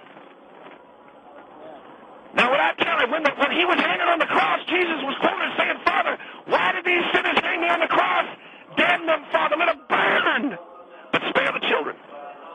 I thought Jesus said, forgive them. No, he did not say that. He said, yes, he did say forgive them, but he also said, but I hate them. I hope they burn in hell. That's how I feel about the parents of these kids. The kids are innocent. And I want them to know all about how celibacy will make them look all crumpled up and look like Yoda, just like the Pope do. But I sure as hell don't want no funky, crucified Roman parents hanging around. Jesus, look at that Pope, man. He needs a crutch to prop his head up. It's wild. Really wild. All right. What are you laughing at? You laughing at me? No, I'm not. What I'm saying is, you have a great deal of passion for what you do. I understand that, and I appreciate that. I hear you comparing yourself, though, to Jesus. I would never think I'm Jesus, but I am the representative of Jesus here on earth. So when I say render to God the things that are God's, I mean me. Render to me the things that are mine. Give to Caesar, but render to Pastor Rennick what are his. And when I say don't suffer the little children to come to me, that's what I'm talking about. To me. And all you parents out there, drinking, smoking, lying, cheating, hanging Jesus on the cross every day of your life. Pastor Rennick. Every day of your life, you're hanging Jesus on the cross. Every time you open your mouth and say you want to vote for this man or that man, you're nailing another nail into Jesus. Every time you say, I love George Bush, you put another nail into Jesus. No, wait a second. Every time you say, yeah, man, I love the Cubs. All them people that love the Chicago Cubs, they hammered Jesus to the cross. The Pope drooled so much he pinned a diaper on his chest to soak it up. Would God do that to somebody? Celibacy is the work of the devil. Pinned a diaper to his chest to soak it up. You got that right. And that's pretty funky. A cat's got to be pretty far gone to have a diaper on his his chest. Holy Jesus. I hear the jet liners coming in, and they're about, Miss Clara's telling me we're about to, all right, and I've also have, I would like to say, I've got with me a young lady by the name of Candy Simpson. She is a young lady from the Los Angeles area. She'll be traveling with me. She will be accompanying me to the Pope. She's a young lady who gives out favors and so on. And by the way, Pope Soul, he's the one that taught children how to fish. What do you think of that one? I'm going to tell that one at the dinner. Yeah, that's a riot. All right. I gotta go. Might want to hang your phone up or cut it off. Candy's going to be my offer with the Pope. If she can't cure him, there is no God. I can tell you that. Go on, baby. Pope is so old, his Social Security number is well. Oh, shut up. I'm going to tell that one at the dinner. There he is, Pastor William Rennick, and the Pope is not a very good argument for celibacy because he's not looking too good. He's got a diaper on his chest to soak up the drool.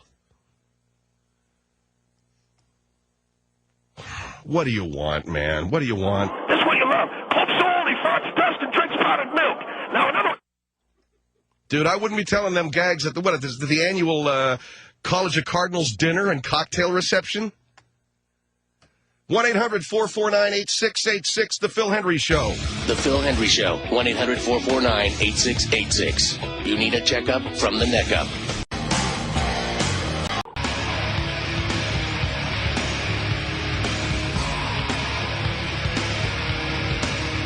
One 1-800-449-8686. The Phil Hendry Show is back. By the way, the voice of Pastor William Rennick was actually performed by me, and the people that called, real people, unprompted, unpaid.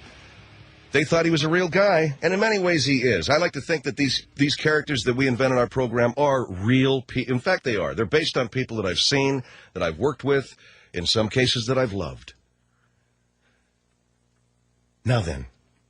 1-800-449-8686. Check out our website. Hi, I'm on the air saying to everybody, I'm number one in afternoon drive in Los Angeles. I got the fiend to be, but you won't say no. An old movie called Kate's there at the beginning and be funny. I don't. Elsewhere, that was so rambling. I don't even want to mention this guy's name on the air because I don't really want to embarrass the guy.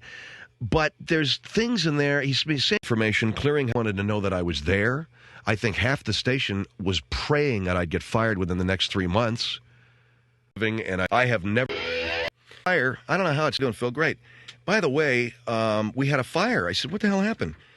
He said, "Well, the garbage can lit on fire, and it burned up their electrical box, their breaker box."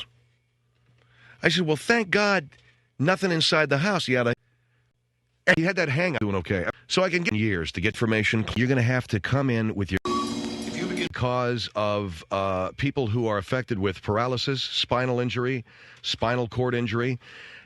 Christopher Reeve, as you know, the actor who suffered such a traumatic injury that left him paralyzed, I believe, from the neck down.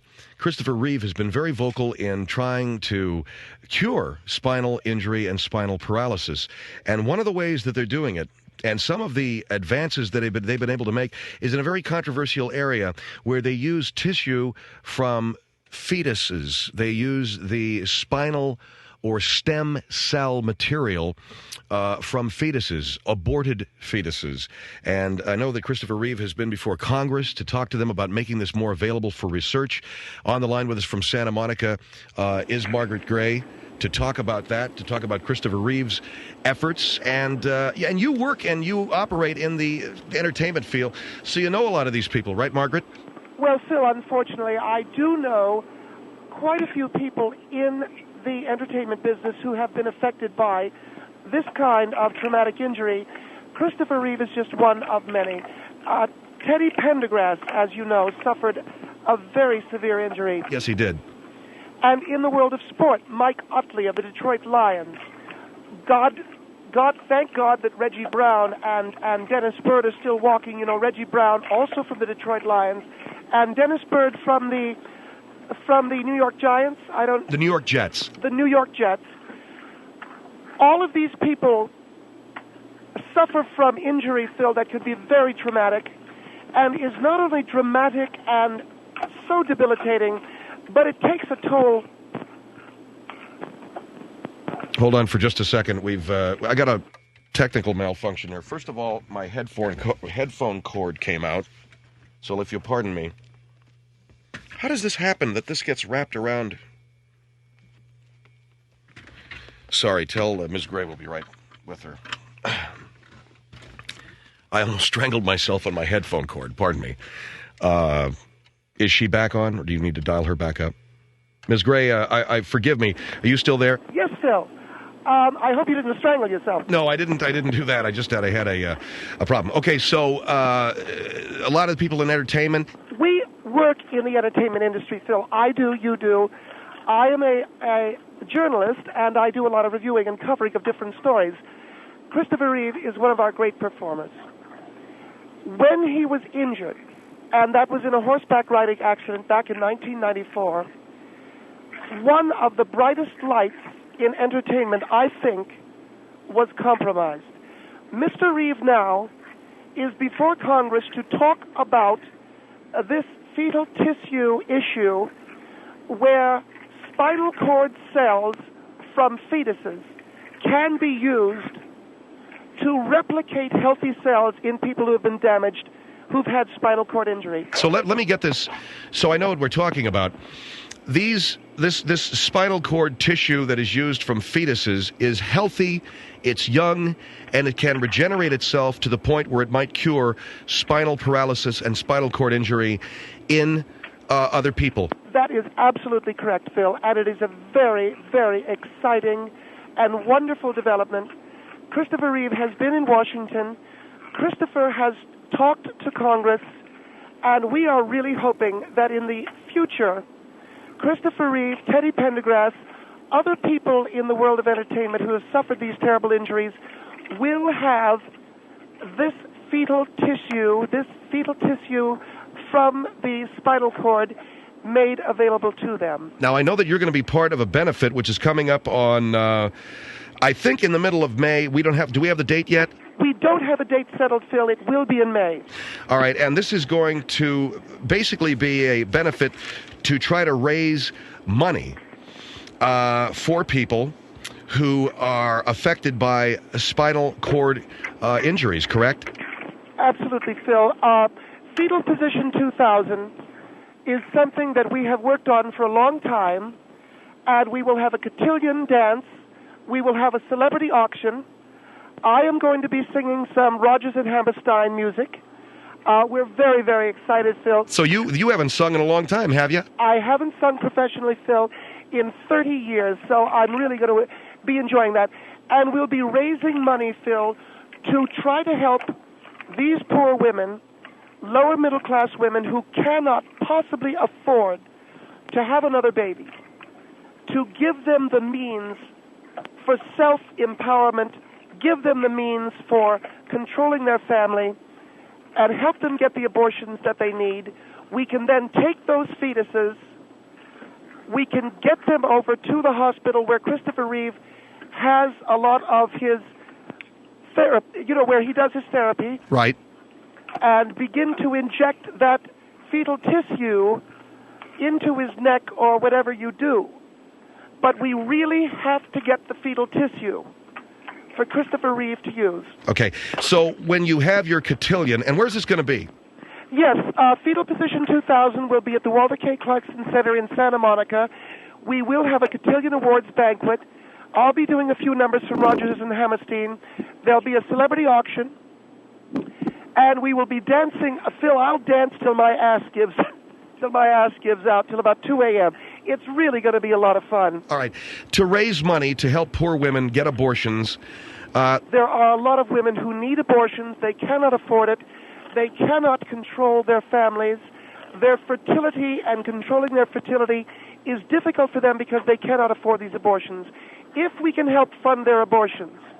And then you take the fetus that's been aborted, you get it over to the hospital where Christopher Reeve is, and begin to use this fetal spinal cord tissue to regenerate healthy cells in him. Yes, absolutely, Phil. By the way, Phil, at our celebrity auction, we have obtained Vic Morrow's necktie, and we will be, I'm very excited. We have a lot of great... This is, what is this? Vic Morrow's necktie is just an example of a lot of the things that we will be auctioning off. All right, Margaret Gray is with us, so that's a celebrity auction of a lot of celebrity items. That's correct. And one of them is Vic Morrow's necktie. So it was the one he was wearing when he was killed? Yes. Yes, it is. But it's been dry cleaned, and I think it's going to be a tremendous... We're there to raise money for women, to empower women, to give them the monetary means to have these abortions so that we can get that spinal cord tissue into a cooler of some kind, an Igloo, a Coleman, get it into an Avis Rent-A-Car, and get it over to Christopher Reeve's hospital. 1-800-449-8686. We're talking with Margaret Gray about spinal cord tissue research. They have found that fetuses with spinal cord tissue that is injected or is used in people who've been subjected to spinal paralysis can help them. But you have to have fetuses to do it. And so therefore, I guess you got to have abortions? Well, Phil, we do perform abortions in this country. There are literally thousands performed every year. But if you're aborting fetuses, these are very small, right? You only need spinal cord tissue that is about as large as a dot on a paper. So let's say a woman aborts at 6 weeks. Perfect. Let's say a woman aborts at 2 months. All the better. So it really doesn't... You don't need that much. You don't need that much. All right, I've heard you mentioning Christopher Reeve here, saying that let's have this benefit, let's get the spinal cord tissue to Christopher Reeve. What about other people? Well, Kirk Douglas is someone who would benefit from this. By the way, Phil, can I... No, but I was talking about regular people. Well, I wanted to make a point, though, about Michael J. Fox, because I made this point on your show. Michael J. Fox, note to you, Michael... You are really behaving. Do you know that Christopher Reeve would give his left arm to have Parkinson's disease? He'd love to be shaking like that. You complain about having Parkinson's. Do you want to trade places with Christopher Reeve? Be happy that your arms are waving all over the place. Be happy that you... Well, he's got a different hill to climb, though. No. What I'm saying is... Michael J. Fox could be shaking wildly, or he could be sitting in a chair. I know Christopher Reeve, if he's given the chance, would much rather not be able to hold a coffee cup because his hands are shaking so wildly than not even move at all. That's all I'm saying. All right. We're not here to single out Michael J. Fox. No, we are not, Phil. I'm saying the people who could benefit from this, Kirk Douglas, Christopher Reeve, David Duchovny, these are... Is he paralyzed? I don't know. He looks like he's paralyzed. I don't know. He is not. He doesn't have that kind of illness. All right. Well, I'm making a joke, but he looks like he could use it, doesn't he? Because with every passing season on X-Files, he looks like he's got a pole hammered up there so far. All right, let's stop with the jokes. And well, really, Phil, what we're saying... No, but what I want to know is, what about the people who are not celebrities? Yes, the people who are not celebrities, Phil, what we're talking about is getting them fetal tissue that they can use.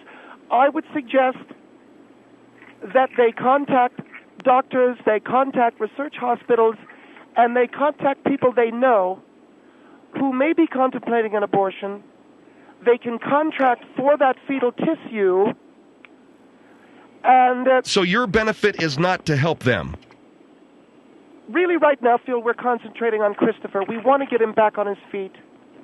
The theme of Fetal Position 2000, You'll Never Walk Alone, is to get Christopher back on his feet. So right now, you are raising money to pay for the abortions of poor women so you can use that fetal tissue only to get Christopher Reeve walking?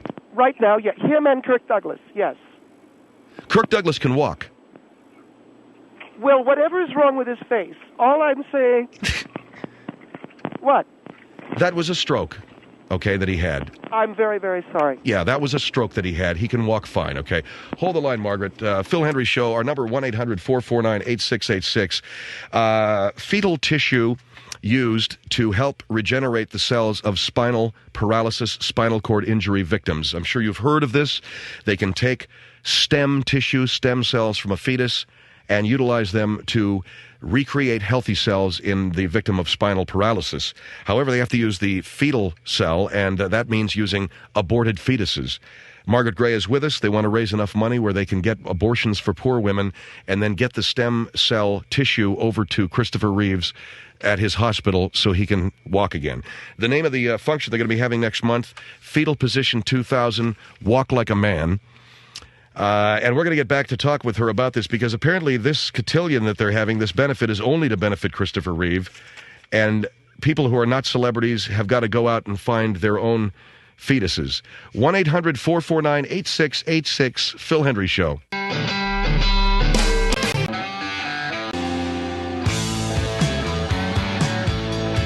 Phil Hendrie Show, 1-800-449-8686. Margaret Gray is with us. Clarify, we've had some complaints. Margaret is talking to us about spinal cord injury and how it can be helped, perhaps, using the spinal cord tissue of aborted fetuses. They're having a benefit, Fetal Position 2000, Walk Like a Man. It'll be next month at the William Clarkson Center in Santa Monica. Now, please explain, though, for people who are not clear, you made a comment about Michael J. Fox and how Christopher Reeve would much rather have Parkinson's because at least he's moving. Right. Phil, all I'm saying is, if you were to ask Christopher Reeve, he'd much rather have his arms shaking from Parkinson's than blow into a straw for the rest of his life. That's all I'm saying. All right, okay, just... I'm not trying to put down Michael J. Fox. I am not saying anything other than Christopher Reeve would rather be shaking so hard he's spilling coffee on people, than have paralysis. What about you? What about me, what? Would you rather be shaking so violently you're spilling wine on people at a party or sitting in the corner in a chair blowing into a straw? Quick, what's your answer? Quick. Quick, what is your answer? I guess I'd rather have Parkinson's than be paralyzed. That's all I'm saying. All right, 1-800-449-8686. San Antonio on the Phil Hendrie Show. Hello. Hello. Yes, ma'am. Hi. Hi, my name is Joyce, and I'm from Hi, San Joyce. Antonio, Texas. Yes, ma'am. How are you doing? I'm fine up until I listen to this segment of your show, and I'm about ready just to come right unglued. I cannot believe that this woman is trying to promote abortion. Wait a second. I am a mother. I am a mother of 3 boys. Wait. All right. I am the mother of 5 children, and that doesn't make you better than me. That doesn't make you better than me. Which one of your children would you like to sacrifice for Christopher Reeve? My children are not fetuses. My children were born. I'm talking about children. No, you what? are killing babies, no, and you are advocating. They are fetuses. You are a killer.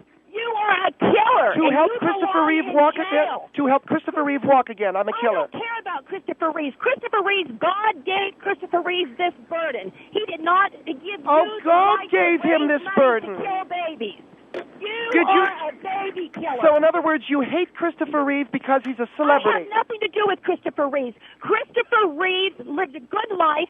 He had a tragedy based on a poor judgment of riding horses, and I don't think that's the case. Around and trying to create people to kill babies to save Christopher Reeve. All I'm saying, darling, is there are women out. Can I finish it? Let's not be so emotional. Let me explain myself. How many babies do you want to kill? You are screaming and yelling like so many of these right-wing Christians. You're out of control. You better believe You're that out of control. You're really out of control, and you need a shot of Demerol. Out of control, ma'am. All right, now number one. All right, let her finish her point. You're not going to get anywhere by screaming over people. Let her finish her point, ma'am. And then you... Well, Phil, these Christians, you can't talk to them. Don't say that. Let the woman hear what you have to say. Then we'll let her respond, okay? All I'm saying is this. These are women who are going to have abortions anyway. I'm giving them the money so we can get the fetal tissue over to Christopher Reeve so he can walk and be in a Superman movie again because we loved him in that. And we loved him in Sleuth, and we loved him in Somewhere in Time. Now, my children are grown and developed. They're already created. They're not some shrimp cocktail floating around in a woman's stomach. That's all I'm saying. Okay, ma'am. This woman is absolutely Oh, here we go with your emotionalism again. Can't you address one intellectual point? You know what really makes me sad about this If there are people like this woman walking around wanting to sound and so there are intellectual- people Listen, like can you. I talk? Oh, I see. You were jumping all over Bill. me. All right, hold on. Let the lady in San Antonio finish. She allowed you to Right. speak. I listened to her. Now Oh, it's my turn. God. I And know I want to Christopher talk Reeve. without her interrupting me. I know David Duchovny. I don't care who you know. I want to talk. It's my turn. I will tell you this Now, much, okay? If you met David Duchovny, you'd lubricate. absolutely You doesn't wanna would listen. lubricate. All right, listen to what the woman's saying and quit talking so crudely. She says it's no big deal knowing David Duchovny. If she met David Duchovny, who is one of the most sexy men, she'd lube up and... Will you please have some decency? I'm sorry. Thank you, Phil. Thank you. Go I ahead, ma'am. appreciate it. Go ahead. The thing that really appalls me is that there are people like this that talk so intellectually and so precisely and try to convince people that it is all right to go in and have an abortion. I want to know where this woman is in 3 to 5 years when that mother who gave up that child is in trauma because she committed a sin, really.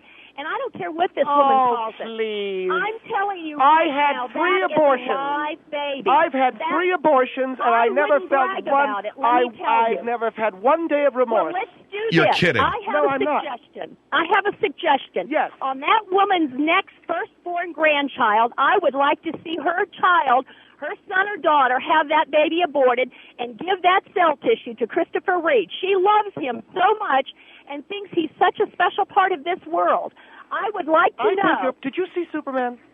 Because I can't believe. Could I care about Superman? Could I care? He is only a person. This child. And this child is only a person. Why do you give them more credit than Christopher You may Reeve? have killed several Supermans by trying to give babies Newsflash. women abortion. Newsflash. Superman For is a one fictitious person. character. Newsflash. Superman's fictitious. It was a movie. Of course we Okay. have. And Newsflash. Don't be sarcastic. The woman knows, okay? Now, we have to take a break. I thank you very much, ma'am, for your call. Thank you for your ignorant call. And Shut up, please. Phil Hendry Show.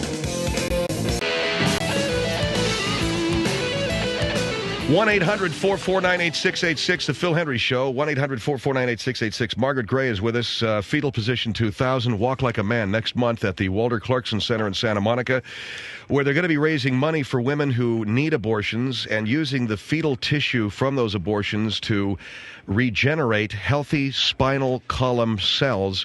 In Christopher Reeve, is he the only one? Or there is Kirk Douglas, Phil. There is David Duchovny. Kirk Douglas doesn't have paralysis, okay? But you were mentioning, Mike, Kirk Douglas had a stroke. Yes, Kirk Douglas had a stroke, but he just doesn't. To me, he looks as if he could use. He doesn't look as if he moves. And Well, he does move. But you were talking about Teddy Pendergrass and Teddy Pendergrass and a lot of people, Phil. We are going to be there next month at the Walter Clarkson Center. And for the women who benefit from the money that we raise, who can have a desperately needed abortion and can get on with controlling their own fertility, we will give them plaques that say that the fetal tissue from my fetus's spinal cord was used to help Christopher Reeve walk again. And I think, Phil, it's a beautiful statement that we'll be able to give these women plaques saying, I helped Christopher Reeve walk. And for the other people who are there, we'll be dancing till our rear ends give out. It's going to be a wonderful, wonderful night. And you mentioned that you wanted to sing. You see, a lot of the stuff we're talking about here, I do want to sing, yes. a lot of the stuff we're talking about here, though, having to do with abortions and, Well, right now, Phil, in Washington, I know it's an ugly subject, but we are encouraging partial birth abortions. And oh, my God, that is against the law. We are encouraging it, Phil, because the fetus is more developed. You can use more of the spinal cord. And good God. What? Because you want to be dramatic? Well, what? I mean, partial birth, you said all you need is a little bit of this so-called tissue. Why a partial birth? Phil, a pair of pruning shears and it's done. All you... Good God! Listen to the drama. Good God!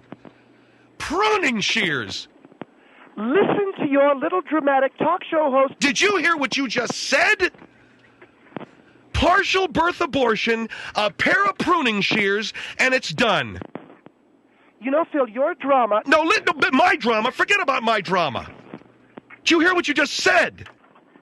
I really find your dramatics off-putting. You said you're encouraging Congress to pass laws for partial birth abortions because what the hell, some pruning shears and it's over.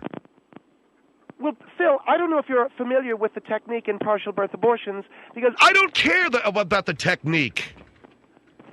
All you need are pruning shears, and if you want a hanger... I don't need the hanger, the pruning shears. Are you going to give out hangers at your big memorial? You're really, really very crude, aren't you? I'm crude.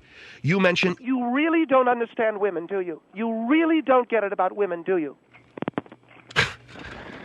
You really don't. You want to play it high and mighty. You want to have it both ways. You want to raise money for Christopher Reeve so he'll walk again, so you can go out and see Superman 6 or 7, but you don't want to do the hard work. Pruning shears. Do you know the money that we made, Phil, for charity over the last Christmas holiday? We sold 24-karat gold coat hangers for women who donated over $10,000. What do you mean coat hangers? These memorialize the early abortion devices. And oh, my God. Oh, Phil, will you stop, please? What do you mean 24-karat gold coat hangers? Will you stop and listen to yourself? You know what I'm going to do? I'm going to take another phone call because I'm not a woman, so I guess I don't understand. You don't. That is the first intelligent thing you've said. Is it Catula or Catola? Catula. Catula, you're on the Phil Hendry Show. Okay, I'd like to make a few comments. If Miss Gray can keep her mouth shut, I'll try. If you're... Oh, we start off being rude, is that it? Yes, ma'am. Why is that? Because I think that... What have I done to you? You have misportrayed women so horribly. Okay, I'm going to make my comments. You know, even in the news, they're always making something synthetic. You don't have to take a fetus. A fetus is a child. It turns into a child, and it is a child by God. It is shrimp and cocktail therefore, at that level. These women should have more money to take birth control pills or quit having sex and try some abstinence instead of having an unwanted child when there are so many people in this world. I'm going to finish, Miss Gray. It gives me my time. I'll give you yours. How does that help Christopher Reeve? Tell me. Does Christopher Reeve know about this? Is he for this? He wants fetal tissue to use for... He knows that this is going on, and he wants to be a part of this. He seems like he's a very caring man, if and I could don't just think jump, that he would want to take a life. I don't think he's aware of your benefit, is he, Margaret? He's not aware of every benefit that goes on. Is he aware of your benefit per se exactly?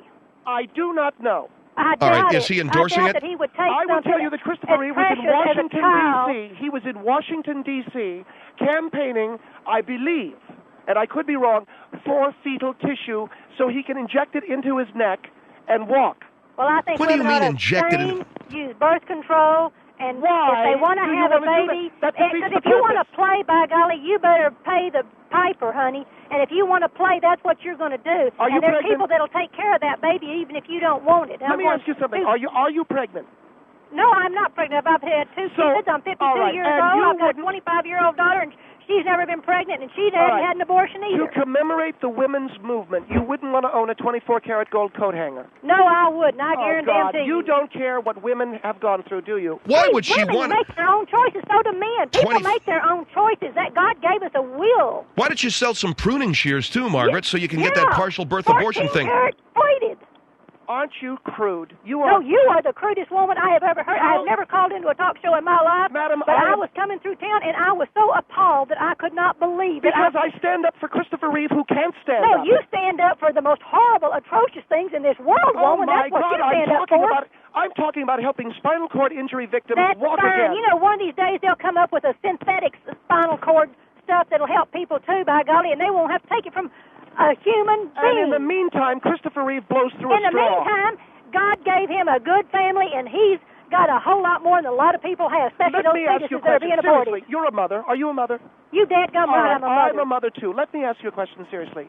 What would be wrong if your daughter did get, and I'm saying, God forbid, if your daughter got knocked up and she didn't want the child, what would be wrong with donating the fetus to Christopher Reeve? Because she wouldn't give up a God-given child. Well, what if she said she wanted to because she knew Christopher Well, I would Reeve? try my best to talk her out of it, and I'd raise that kid myself. Oh, my God, you'd talk her out of it, wouldn't you? You'd let Christopher Reeve blow through a straw. You would, yes, wouldn't you? ma'am, but like I said, he's got a loving family. So and one of these what days, if he blows they're through a going to come up with something that's going to take care of Christopher Reeve. What is up with you like and your him. blowing through a straw Christopher Reeve thing? So what if he... I'm sorry the man's been injured. It's a terrible thing. My God, I can only imagine being paralyzed from the neck down, okay? What has this got to do with you giving out pruning shears for partial birth abortions? Phil, I never said The woman is a complete fool, and I'm getting off the phone. Thank you very much. I never said I'd give out pruning shears for partial birth abortions. That is an absolute slanderous lie. You said you'd give out coat hangers. To commemorate the women's movement, yes. You know something, with all due respect to Christopher Reeve, I liked Superman, I liked Sleuth, and that's about all I liked from his career. And that's about the extent of your taste and your knowledge of acting and what he has contributed artistically to our community. Did you see Rear Window? His version of it? Yes. I thought it was very weak. Oh, my God, you are ignorant, aren't you? You don't know anything about the arts. I know what I like, and I thought The Rear Window, directed by Christopher Reeve, with all due respect, sucked on ice. I thought it was lame, and I liked the Jimmy Stewart one, okay? A man sits in a wheelchair blowing into a straw, and he hears what you're saying about him.